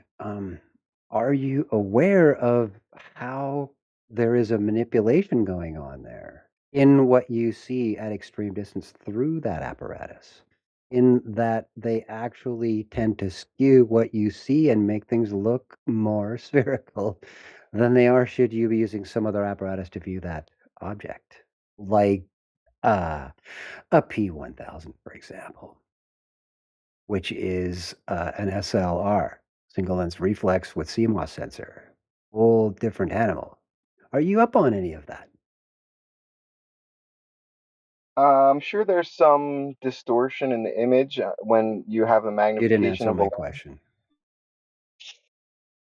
I'm not sure about the CMOS device that you're talking about. No, I'm saying that when you said am I aware of, it sounded like you were asking me, am I aware of what kind of distortions lensing would cause? That happened in a standard typical telescope that you buy at the store. Pardon me? It's the kind of distortion. Who's hot making? That's Ardent, actually, I think. Anyways, yeah, the Listen, problem hey, real is the quick, tool. Stone, listen. Yeah. Cat is constantly jumping in, so I'm blaming him and I'm banning him, even though it was me. Okay, fair enough. Okay, he's all muted up. So yeah, back to the telescope thing, man. Yeah, that's annoying as fuck. Anyways, yeah, it's all about the tool that you're using, and that it is the way it is, I dare say, on purpose, in order to preserve the narrative. And I'd actually like to give you a You're couple saying of that examples in telescopes science. telescopes are intentionally designed to make things look different in order to Hold perpetuate on the a globe. sec, man. I can't actually hear you right now because of all this entering and exiting going on. That is distracting. Yeah. And it, All right, check it out. Listen, I got rid of him. He's banned now, so go ahead. Oh, okay. I was just about to hit notifications and kill all that, but I'm glad you got it first. That saves me some time. Yeah. Okay. Back to the telescope there, man. It's all about the hardware that's inside it and what it's doing to distort how you see things very distant through it. And when I said CMOS, that's actually the thing that's going on in your phone, in most cameras, TV cameras, et cetera, et cetera. It's a type of light receiver with a whole bunch of tiny little receivers all gridded out, and they have a grip on spectrum and what's hitting them, and it's all done through the focus of a single lens. And they call them CMOS. CMOS is the abbreviation for the type of light receiver transducer that it is. It's a very common piece of hardware. You should it's a single lens familiarize as yourself with. opposed to a compound lens. Okay. Yeah. Well, I mean, they use them with SLR is the point. if they're symmetrical lenses, that have they're pretty much designed.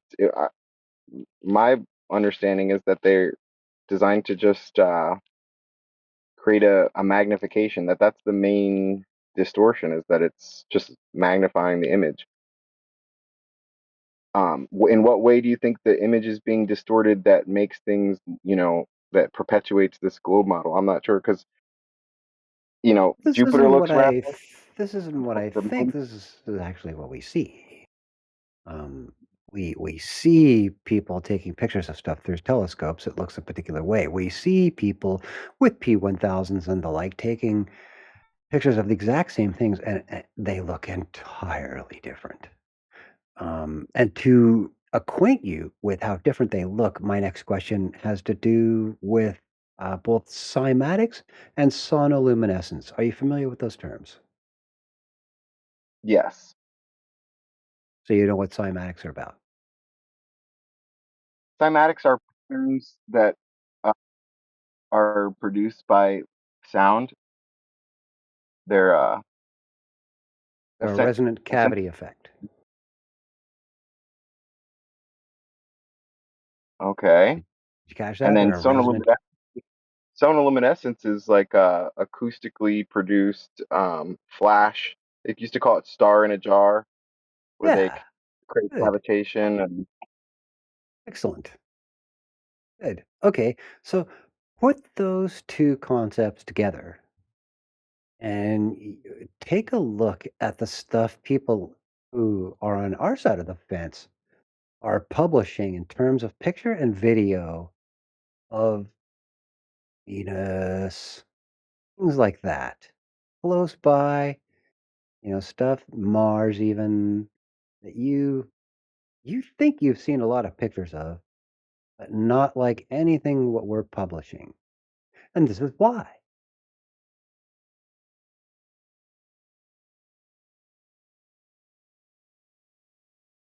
Just another thing to write down, take a look, learn some stuff, and see where you get when you take in all of the information. Very interesting field. Quite revealing. I wanted to redirect you a little bit because we're getting really sciencey here. Let's talk about science for a second in terms of units of measurement. And this is something I have a major bone to pick with the mainstream in the physics department with units of measurement. Things like the star brightness scale. Are you familiar with that one? Apparent magnitude, absolute magnitude. Ringing a bell?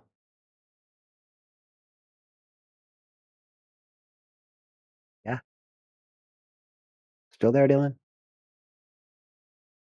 I think we lost him. Or you guys lost me. Can everybody hear me? I No, think I you're better good, brother. reconnect. I'm good. can No, hear Okay, you're you. well then what's perfectly up with good. Yeah. great. Then what's up with Dylan? Oh, he's gone. Uh, I think I overloaded well, him. I did hear a couple of joins recently. Maybe he was having trouble and he was rejoining. Well, hopefully we see him. Again. Well, that was fun.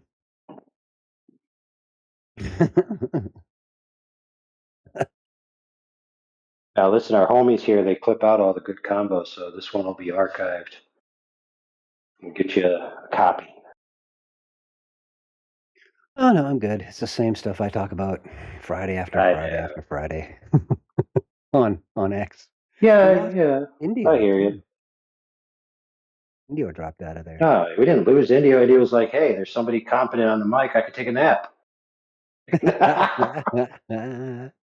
Well, it is 2 a.m. here, and I think I better call it for now. I got a slate of stuff I got to do tomorrow in the lab, on the slab. Yeah, before you go, let's just agree together that his gambit was you have to There you take account. And then your gambit was I did take account. Hey, Dylan, you there? Can you hear us now? Sorry, I got dropped, I think. That's cool. How far did you get before you lost me? We were talking about cymatics and luminescence. Yeah, and you told me you knew all about Star in the Jar. And that Yeah. cymatics are essentially a resonant cavity effect.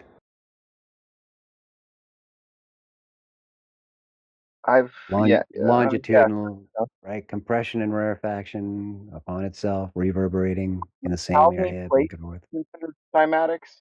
Yes, the Chladni plate, indeed. That's exactly what I'm talking about. Those are the compression and rarefaction in natural space relative to the frequency and the modulus of rigidity of the plate itself. Hey, got to use that term twice tonight. Anyways, take those two concepts. I'm recommending that you take a look at the pictures and videos that are coming from people on our side of the fence who are looking at the same celestial objects you are through a telescope, and the closer ones especially, and stars, look entirely different from what you have seen through a telescope yourself, maybe, and other people have shown you taking pictures through their own telescopes. That there is just a mind-splitting difference, and the two phenomena that I'm citing here are the explanation for why we are seeing what we're seeing, and you're not. Oh, shit. I'm going to try and... Excuse me.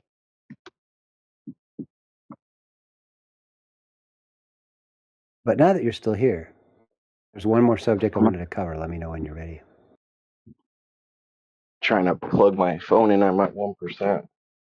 Wasn't paying attention to the battery. Okay. Another downside to using your phone. Yeah. Okay. I should be good to go. Yeah, you're saying that telescopes have been modified to perpetuate the globe model. Yeah. And that people are seeing strange patterns or something. I think I've seen something about that. We're seeing entirely different entities. You're saying that these objects in the sky are not what we've been told, that they're some other phenomenon besides. That's right. Both stars and planets. Like, the obvious ones that we look at are Venus and sometimes Mars.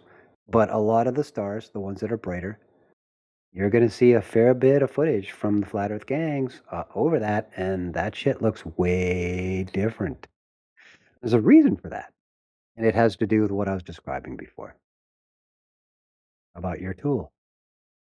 But now that we've come this far, and we're getting all sciencey, I just wanted to rant for a minute for you, something you might want to consider when you're looking at anything the Globies present, anything the mainstream presents, and it has to do with units of measurement. You still there?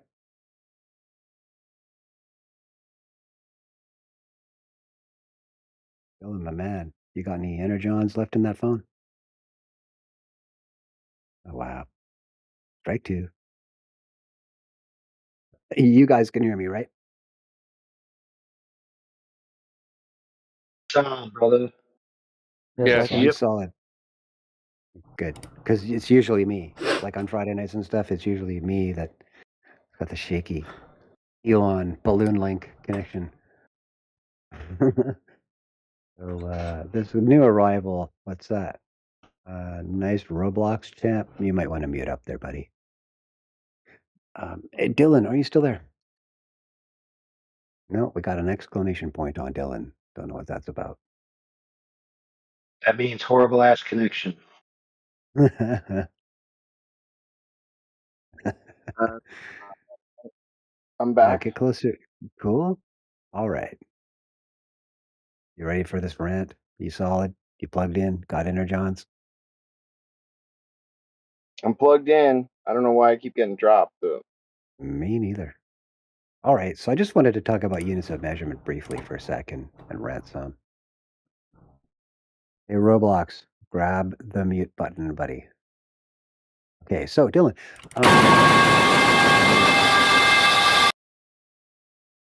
Thank you. Yeah, so we were just getting into the magnitude of brightness scale for stars. Are you familiar with that one? Yes, somewhat. Okay. So if I've got two stars and one of them has an apparent brightness of 4 and one of them has an apparent brightness of 5, which one's brighter? The one with the apparent brightness of 5, I would assume. You see, you know nothing about this scale. Why didn't you tell me you just don't know anything about this scale?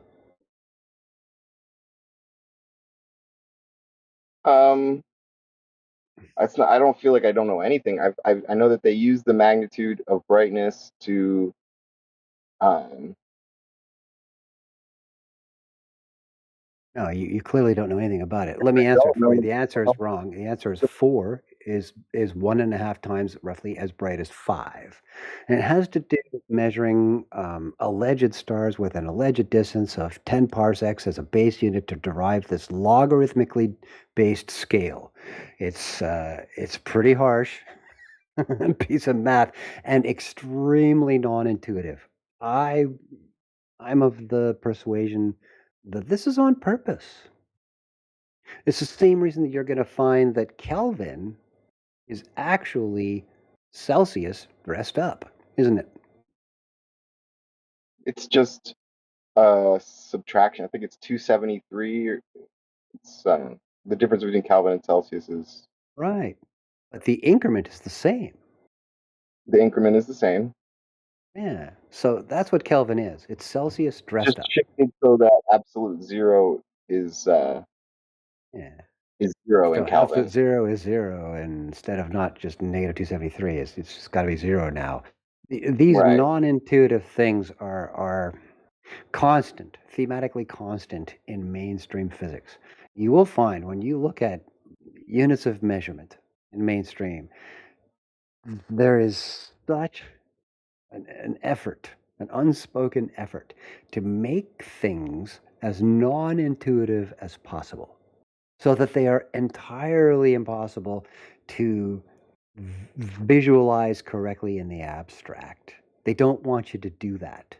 They want you to Well, merely hold on, we use Dylan. that They for you Dylan, Dylan, they just want you to accept what they're saying without trying to rationalize it and fit it out in your head. This is part of the deception.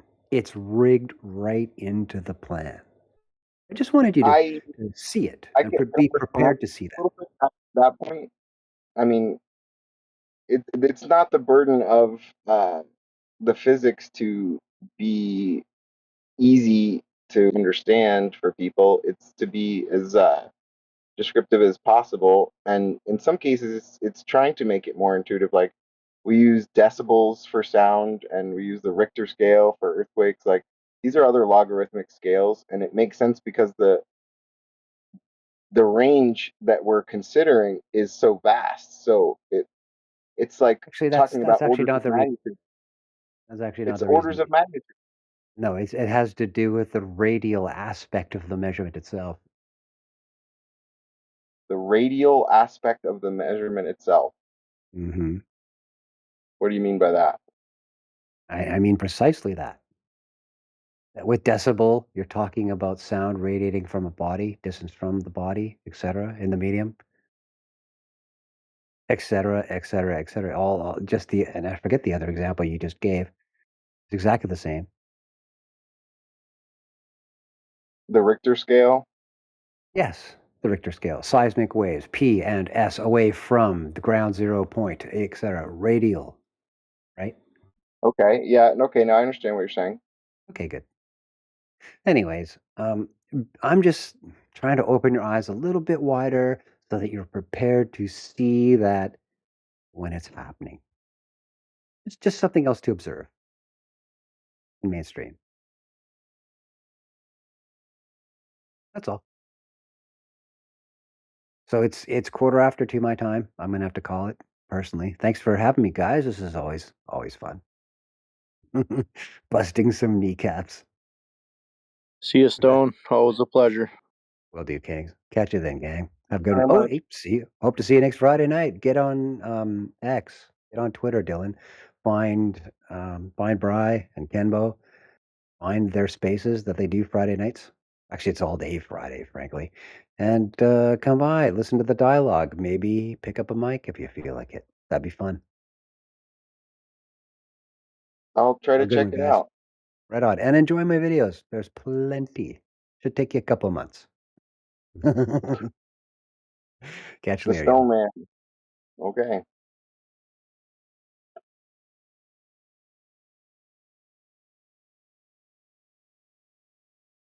So was that the end then? Hell no.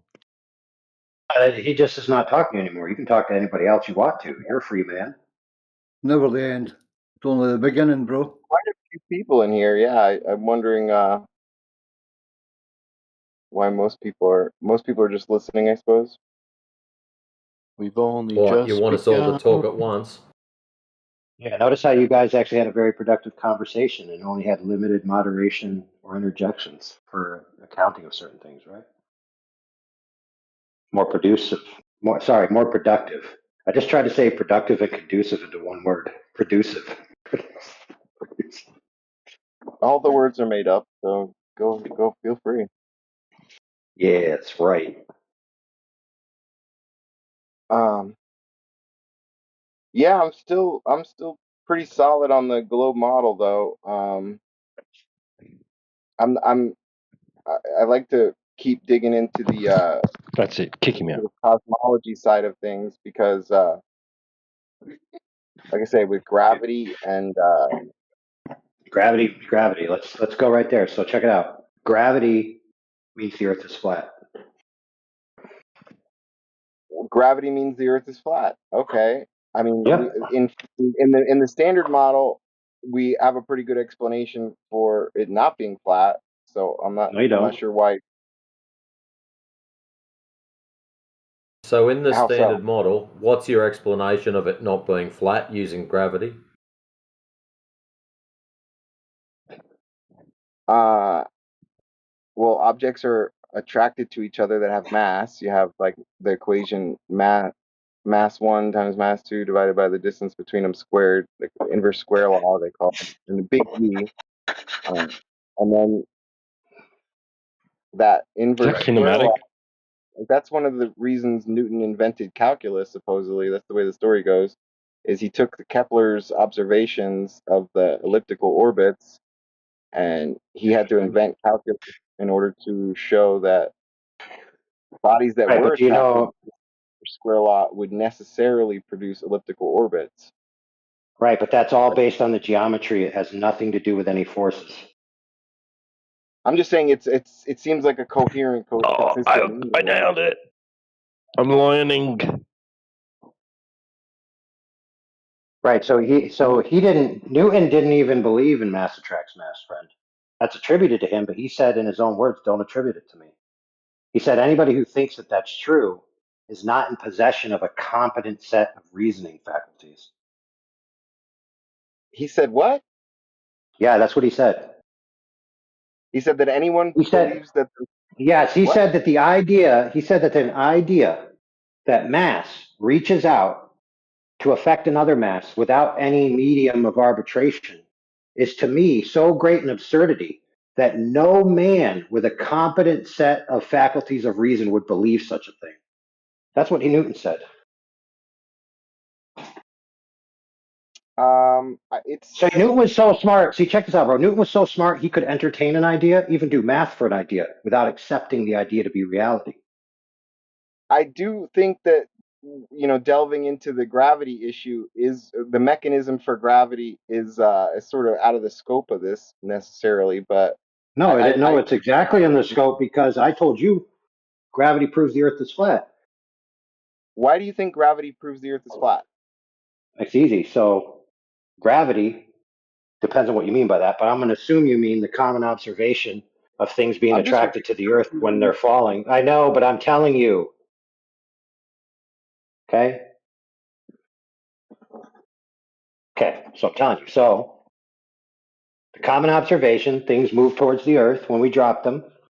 Unless they're more buoyant in the medium that they're in, then they rise. But all things that fall down. Not all things fall depending on the situation, but all things that do fall down.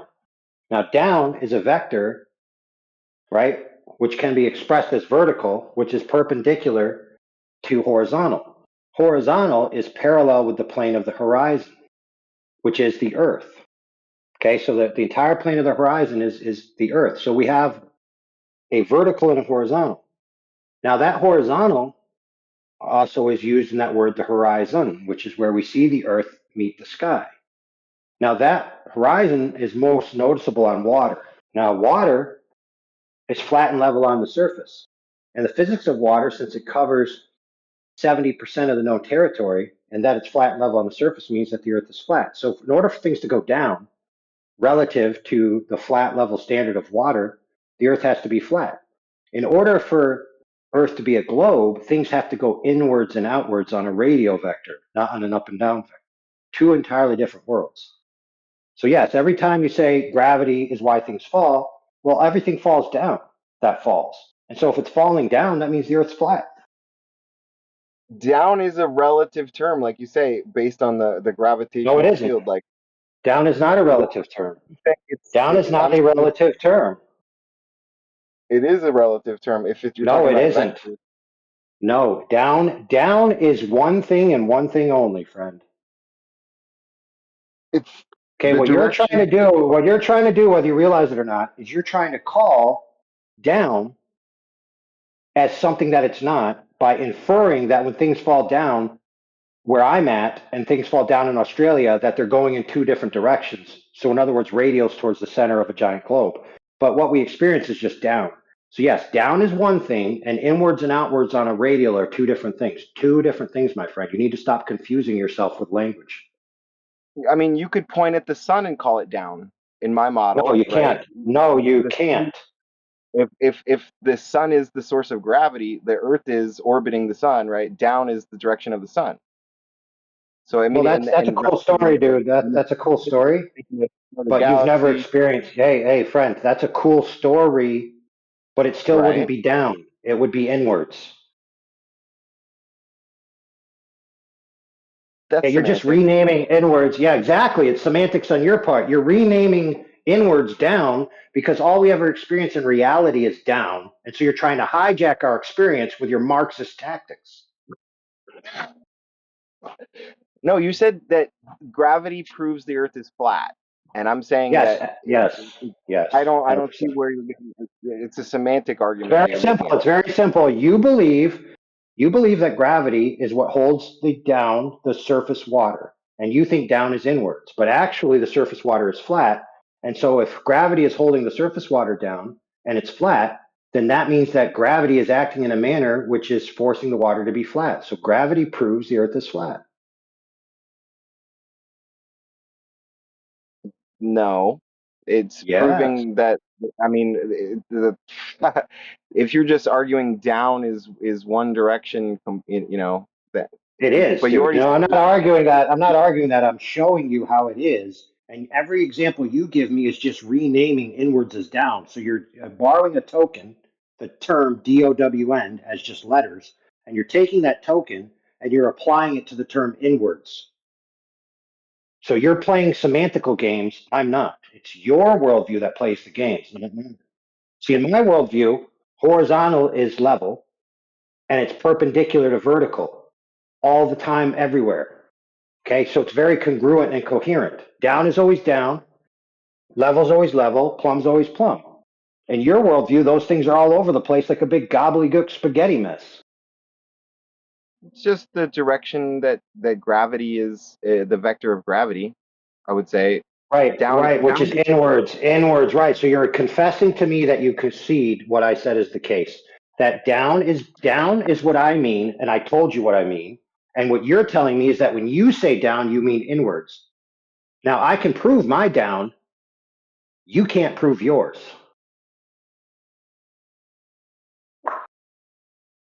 This is not going Now, anywhere with me. exactly. I think Go. So here's how it is. part Here's of how it is, the, brother. Go ahead and prove. Listen to me, friend. Do this. It's very simple. Prove that when I drop my pen and it's falling down perpendicular to horizontal to the flat ground, that it's actually traveling inwards to a giant ball. Go ahead, prove it.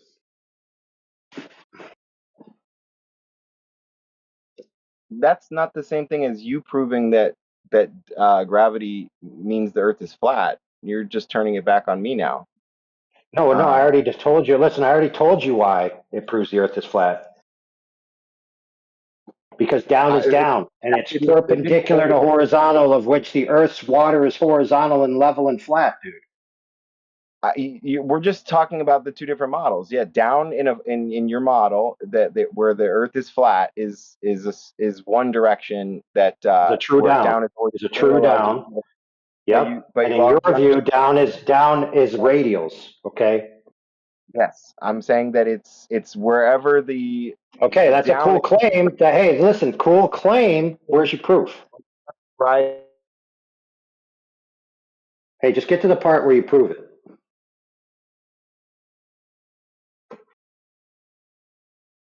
Anyway, you're breaking up again. Mic check 1 2. Bippity boppity boo. Yeah, bro, you're loud and clear. I'm kind of curious, Dylan. I don't know if you can hear me or not, but you mentioned that about the sun being down. You could refer to the sun as being down. I'd like to know, when have you ever pointed down towards the sun?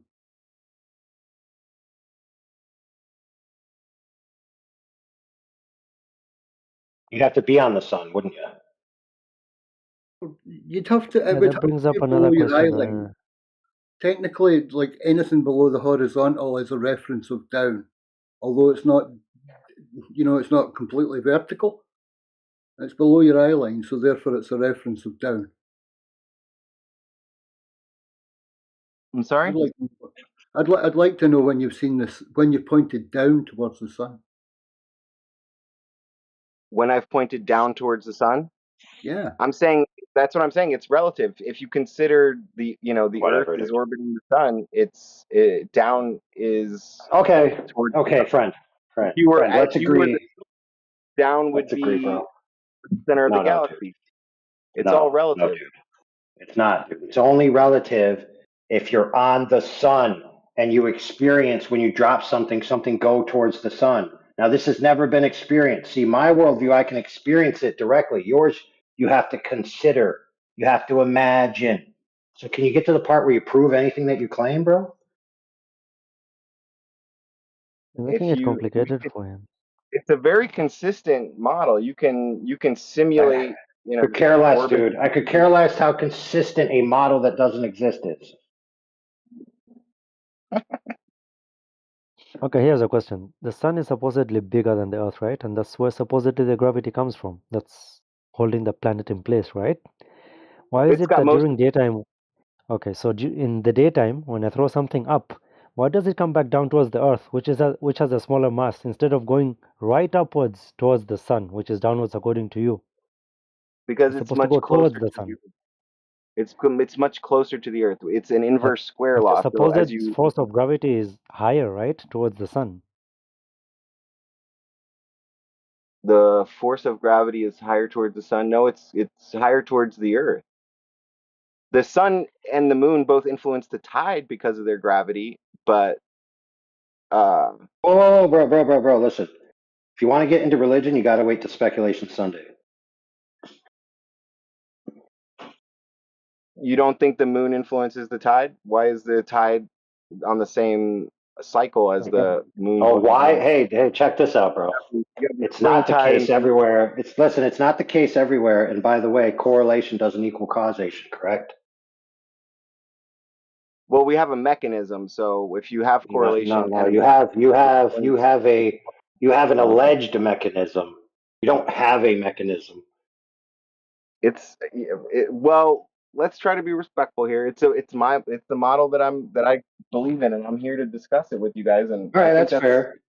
why you guys are here I Okay, think that's to fair. So how about this? How about when you speak, and I'm not going to bust your balls on this every time, but I just want to point this out. When you speak, parse out what you say as, in the model or things like this. That way you're not just making claims like you know what you're talking about. Because if you say it is the case, well, then you have to back that claim up with proof, bro.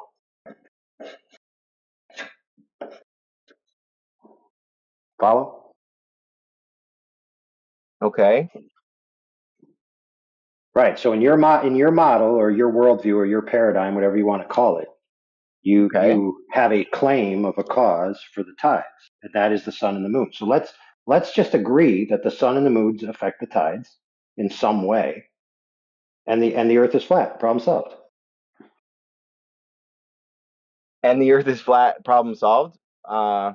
How would the Earth being flat preclude the sun and the moon from affecting things on the Earth? Think about it. Makes no sense. Of course, the sun could still affect the Earth if the Earth was flat.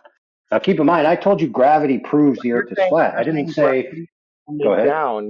You're saying gravity is only acting downward, whereas in order for the sun and the moon to be influencing the tides through their gravitational effect, I never then actually said that. I never actually said that, did I?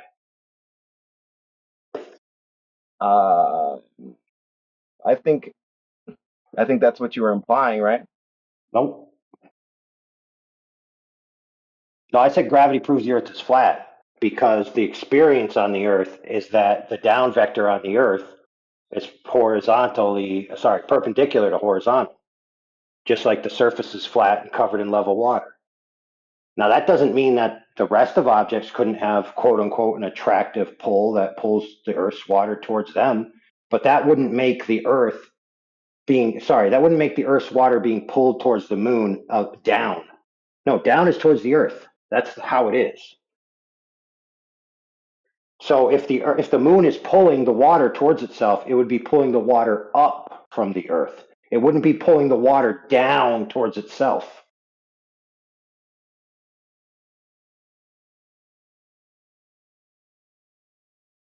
Okay, so gravity doesn't prove the Earth is a globe, and it certainly doesn't mean that the Earth can't be flat. You're invoking a whole nother force then.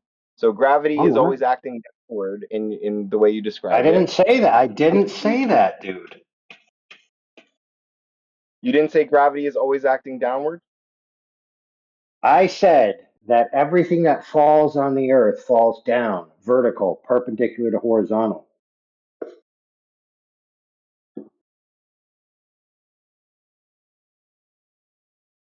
Right. And the Okay, moon that is would not preclude, even if you wanted to imagine the sun has its own gravity and it's pulling on the water, that wouldn't preclude the sun from pulling the water up towards itself, just because the Earth is pulling everything down to it, because the distribution of the field lines on the Earth result in verticals that are perpendicular to horizontal, which matches the horizontal lines which all the surface water of the Earth is between, which means the Earth is flat. you're describing I'm trying to understand here. What you're describing Yeah, it what I'm seems like describing is that gravity can exist just fine in any conception you have. And you have down on the Earth, which is perpendicular to horizontal. And then on other things, you can have a different form of it taking place. So, in other words, a gravity model doesn't preclude the Earth itself from being flat. Okay. it's more consistent in the spherical model for sure. No, it Because you're ain't. just No, it ain't. No, it ain't. Because I'll tell you why it's not. I'll tell you why it's not. It's very simple.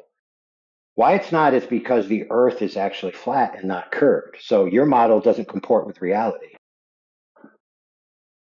You're just repeating. You're not proving anything or even convincing me, or that's not. You're just repeating the same statement there. You're saying because the Earth is flat, then gravity is down. But No. See, everywhere we go, down is vertical, perpendicular to horizontal. Dude. That's the fact. right, you said everything falls down, right? But Right. That's if also a if fact. the moon Hey, well, hold on, bro. Is there any pulls, place where you've seen something fall that's not down? I'm saying down means semantically like No, not down is not semantically equivalent to inwards, dude. Okay, I'm sorry. oh we're not getting anywhere if we're just kind of repeating our position. How about you No, I demonstrate didn't your just down repeat to my us? position. I made the claim that the water is flat, which can be measured. You're still talking in storyland. And I don't disagree with you that if you had a globe and it worked in the manner in which you said that it may work that way, the problem is you don't have a globe. The problem is I don't have a globe. But then let's try to get back to that point where we're describing gravity as being as being down, and then there's you said it could be that the moon is causing the tides, right? But that it has some other force. Is that not gravity then? That it's using No, what is I the told you, mechanism? listen, I told you the moon or the sun could have their own quote unquote gravity that's pulling the Earth's water towards them, but it would be pulling it up from the surface of the Earth. Isn't that equivalent to falling? If it's pulling the water, No, it's not that's equivalent to saying falling. you're saying it. So it's gravity, but it's somehow different. I don't understand how you're putting that Because together. you think that if something's being pulled towards something, right, then you can describe that as down. And that would be a radial. But see, on the Earth, we don't experience radials. We experience up and down. That's it.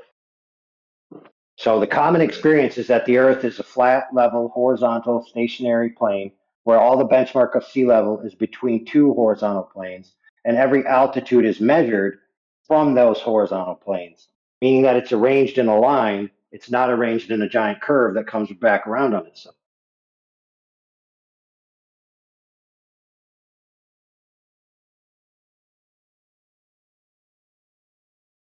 So all I'm trying to tell you is that gravity, cool, I do understand that you need gravity in your model. I'm just saying that gravity doesn't prove the Earth is a globe, okay? It just don't.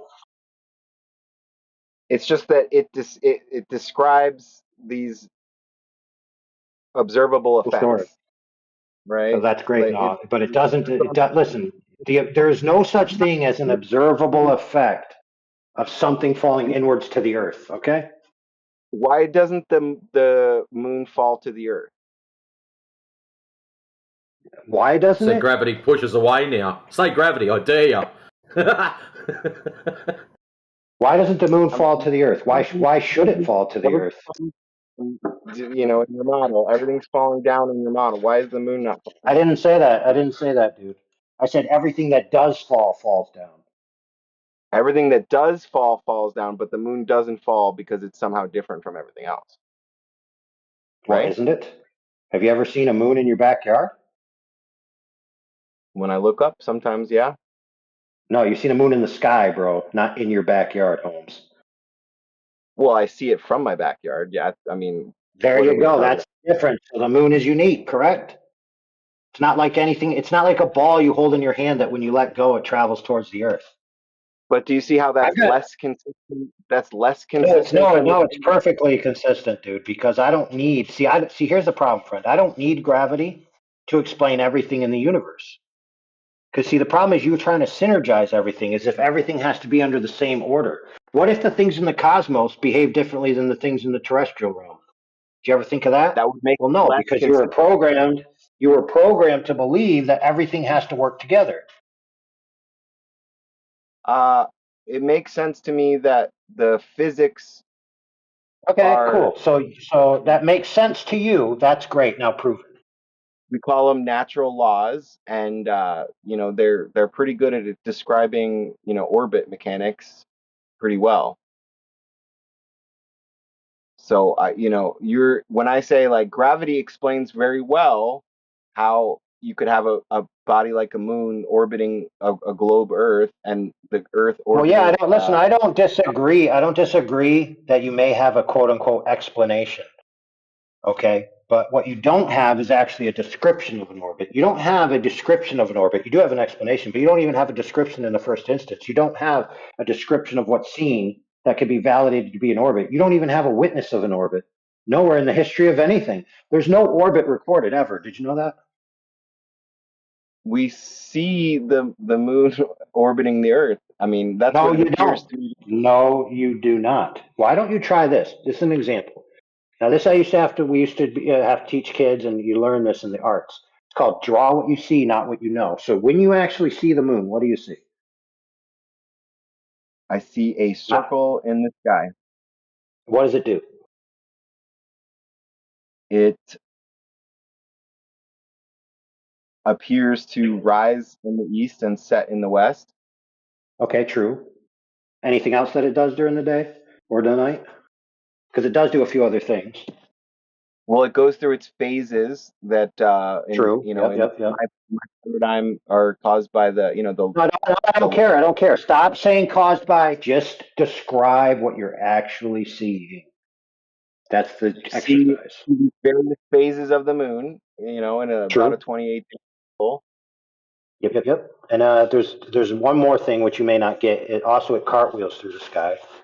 So as it goes through the day, it kind of rotates on itself. So that's pretty good. Those are pretty good descriptions. Now, which one of those descriptions is an orbit? The rising and setting are the orbit part, where you see it Oh, excellent. So change. seeing something travel over your limited field of view is synonymous with seeing an orbit. The answer is no, it's not. So you don't see an orbit. You do That's not what you see an would. orbit. I want you to agree with me that in order for you to say there's an orbit, you have to pull it up to an inference or something, but you cannot say that you see an orbit. Can you agree? I can agree to that. All right, perfect. We're using the observations and constructing a model that's consistent with the observations. Correct. That's the best case scenario, correct? That's all we could ever do. Well, I mean, unless you went from it. Well, listen. Hypothetically, you could go away from the Earth, turn around, and go perpendicular to the plane of the alleged orbit, and then you could witness the entire orbit. Correct? At least hypothetically. Yes, if you were far, yes, you could go out away from the Earth and see the moon orbiting the Earth. Yeah, if you were far enough away, you would be able to directly observe that. Hypothetically, right? Hypothetically. Right. But from the Earth, all you see is the circle in the sky in different positions. And then from the Earth, all as you see is flat, level, stationary Earth as far as the eye can see, and everywhere that you measure.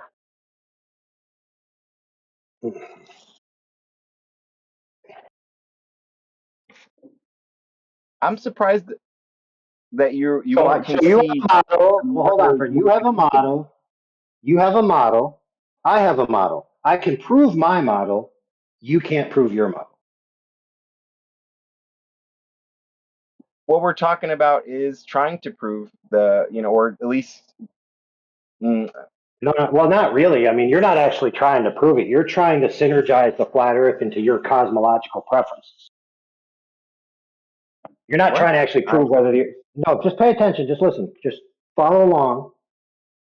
So far, when you've been talking to me about the Earth, you're always talking about synergizing the Earth with sky phenomena in relationship to how you don't, quote unquote, believe that the Earth could be flat based on the sky phenomenon, but you're not just addressing the Earth itself. So I'm just submitting to you that you're not actually after the truth of whether the Earth is flat or a globe. You're after what can I fit into my preferential bias towards a cosmological paradigm.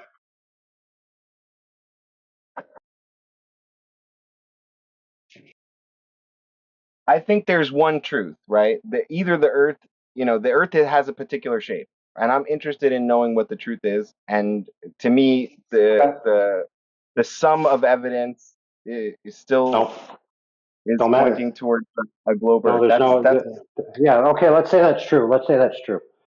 Categorically, when it comes to the form of a physical object itself, remove everything else but the form of the object itself is the only thing in contention. What is the way to determine that? The best way?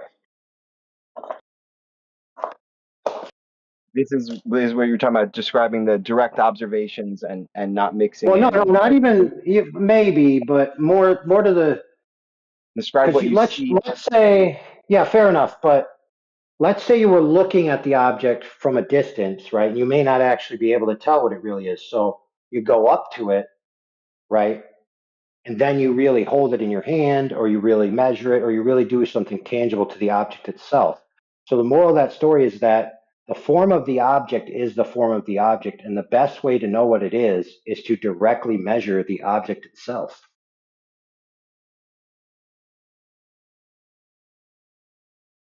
There's no other way that trumps that. That's like on the hierarchy of truth.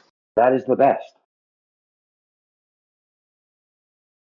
So we get a lot of people come in here, friend, that they've got all these ideas about how the Earth is a globe based on things that aren't the Earth.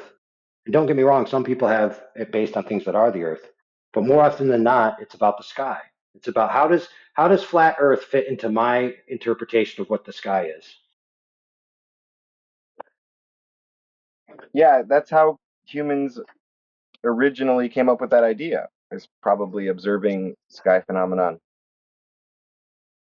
No. The first recorded history of people thinking that the Earth was a globe was religion thinking that the Creator is perfect and the divine shapes are either a testicle, an egg, or a sphere. And therefore, if the Creator is perfect, He would have designed the home for His perfect creatures, which are the apple of His eye, to be either a sphere, a testicle, or an egg. Had nothing to do with any quote unquote science, dude. It was pure religious philosophy. Well, that's not what I'm relying on, so it seems irrelevant. If that's Well, I mean, even hey, bro.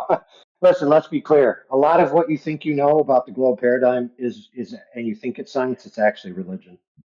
well, the story they tell us is Copernicus and Galileo, and I mean there's a story about these observations that people make and explanations for how things work. Whether it was You know what?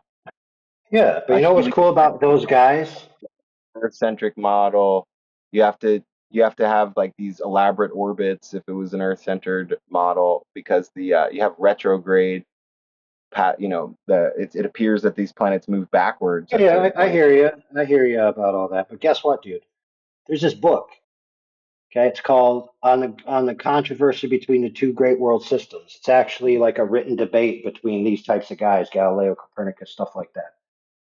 And the forward of that book says, quite frankly, that these men are just, they're expressing models based on kinematic displays and interpretations of the celestials that do not need to be correct or even represent reality. They just need to account for the motions. So even the Right. guys back then were intelligent. Hold on, friend. Even the guys back then were intelligent enough to understand that just because I make a model that describes the kinematics doesn't mean I've modeled reality one for one.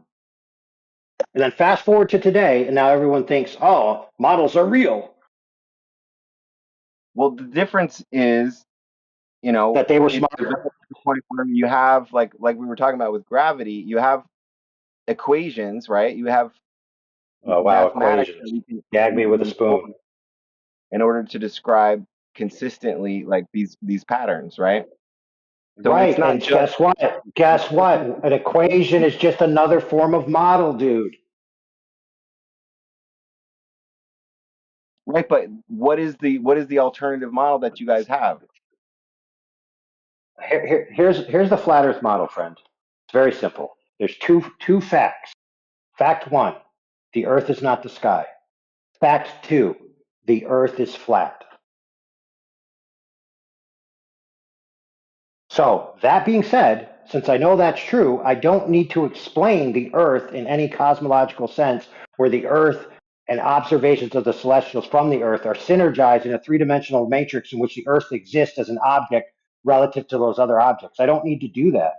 If the Earth is flat, then whatever is, hold on, brother, if the Earth is flat, then whatever's going on in the sky is going on above a flat Earth. There you go.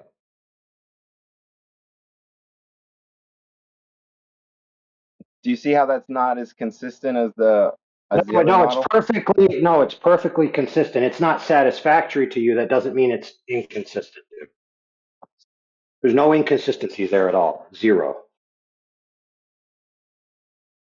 I'm trying to You're point them still out to you, stuck. but you won't No, there's no acknowledge them. inconsistencies, dude. There's zero inconsistencies. Zero. So if you want to give me one, just give me one. One We were only. talking about the moon. How is the moon not falling towards the Earth? You're saying, That's well, it not an doesn't have to. inconsistency.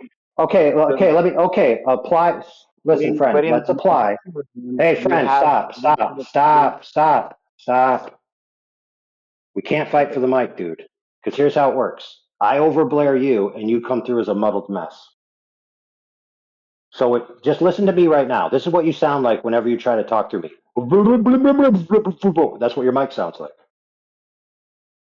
You don't have enough bandwidth to outcompete me, bro. So, I mean, but to anyway, me, your so thinking is here, like check this out. You know, it's like circular reasoning.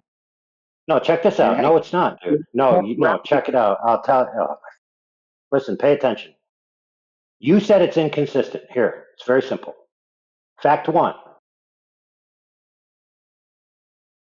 Things in the sky are not the Earth. The moon is in the sky. See fact 1. It's not the Earth. Fact 2. The Earth is flat.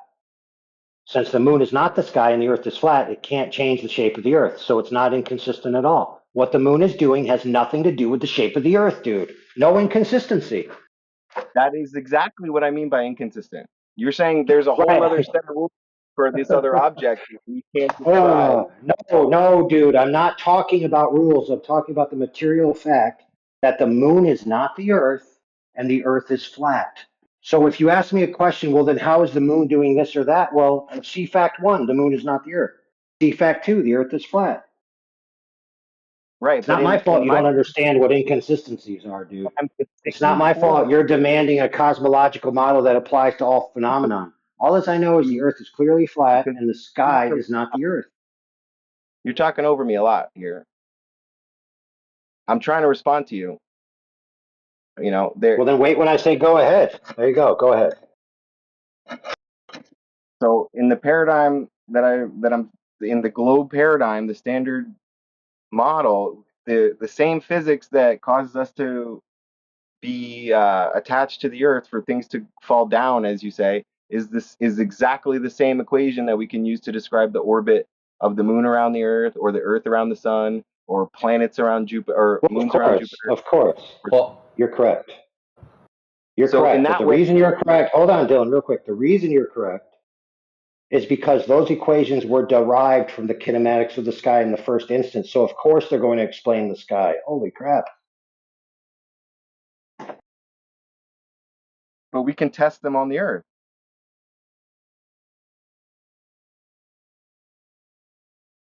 All that you're going to do is apply the equations to the Earth with the assumptions taken from the kinematics of the sky. The values are actually irrelevant.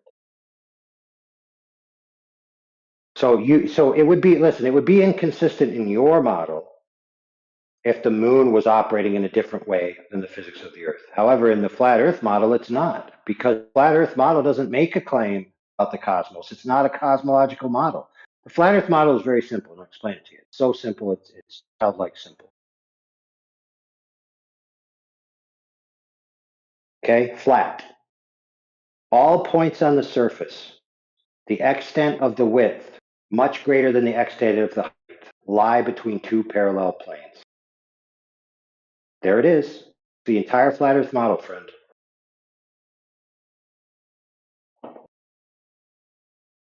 I guess give it to me one more time. Okay. All points on the surface, Okay? The extent of the width being much greater than the extent of the height lie between two parallel planes. There you go. That's it. Has nothing to do with the sky whatsoever. Has nothing to do with forces whatsoever. Has nothing to do with creation stories whatsoever. Has nothing to do with whether aliens exist whatsoever.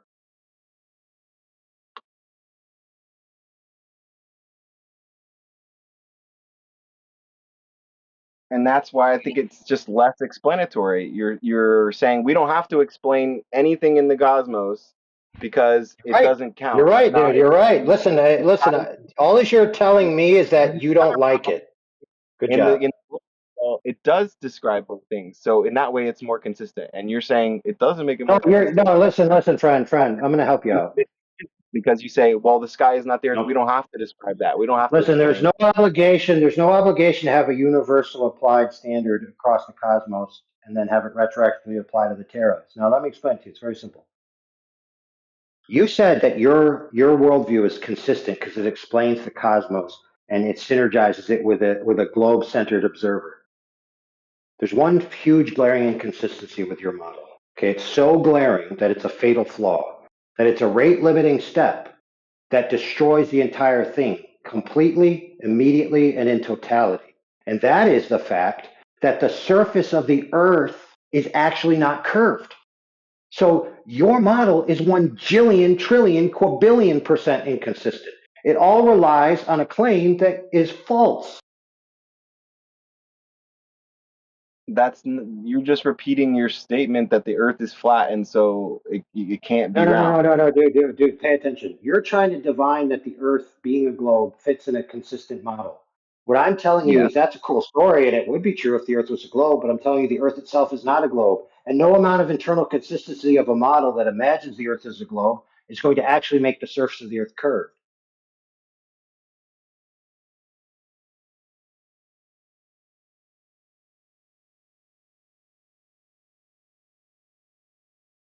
So I accept that your quote unquote hypothetical is consistent, but it's not consistent with reality. It doesn't seem like a reasonable argument to me. You're saying this model is wrong Holy crap, it because doesn't seem, hold on, Fred, it doesn't seem like a reasonable argument that the globe you claim fits so well in a model doesn't actually exist. you're starting with the fact that the Earth is round. You're saying you're claiming it's a fact that the Earth is round, and so I mean that the Earth is No, flat. sorry, you might be flat. Go You're ahead. claiming the fact that the Earth is flat, Nope. and that is not evidence to say that the Earth is flat. That's not what I'm doing, friend. That's not what I'm doing. Okay. What I told you before, okay, if you remember, and what Stone was talking to you, if you remember, we were talking to you about measurements of the surface, direct geometric consequences of the surface. One being a laser transit over 25 miles, debunking the globe geometry by 2 orders of magnitude. And then Stone's example of the location of the plane being a particular concrete place in free space that debunks the globe. So we've demonstrated, at least in part, you may not agree with it, but we've demonstrated reasons why the Earth is flat. And from those reasons, which means the Earth must be flat, we can then make our other claims. What you're just telling me is there's this model I imagine exists that's congruent with the Earth being a globe. And we're saying that's great if the Earth was a globe. The problem is that it's not.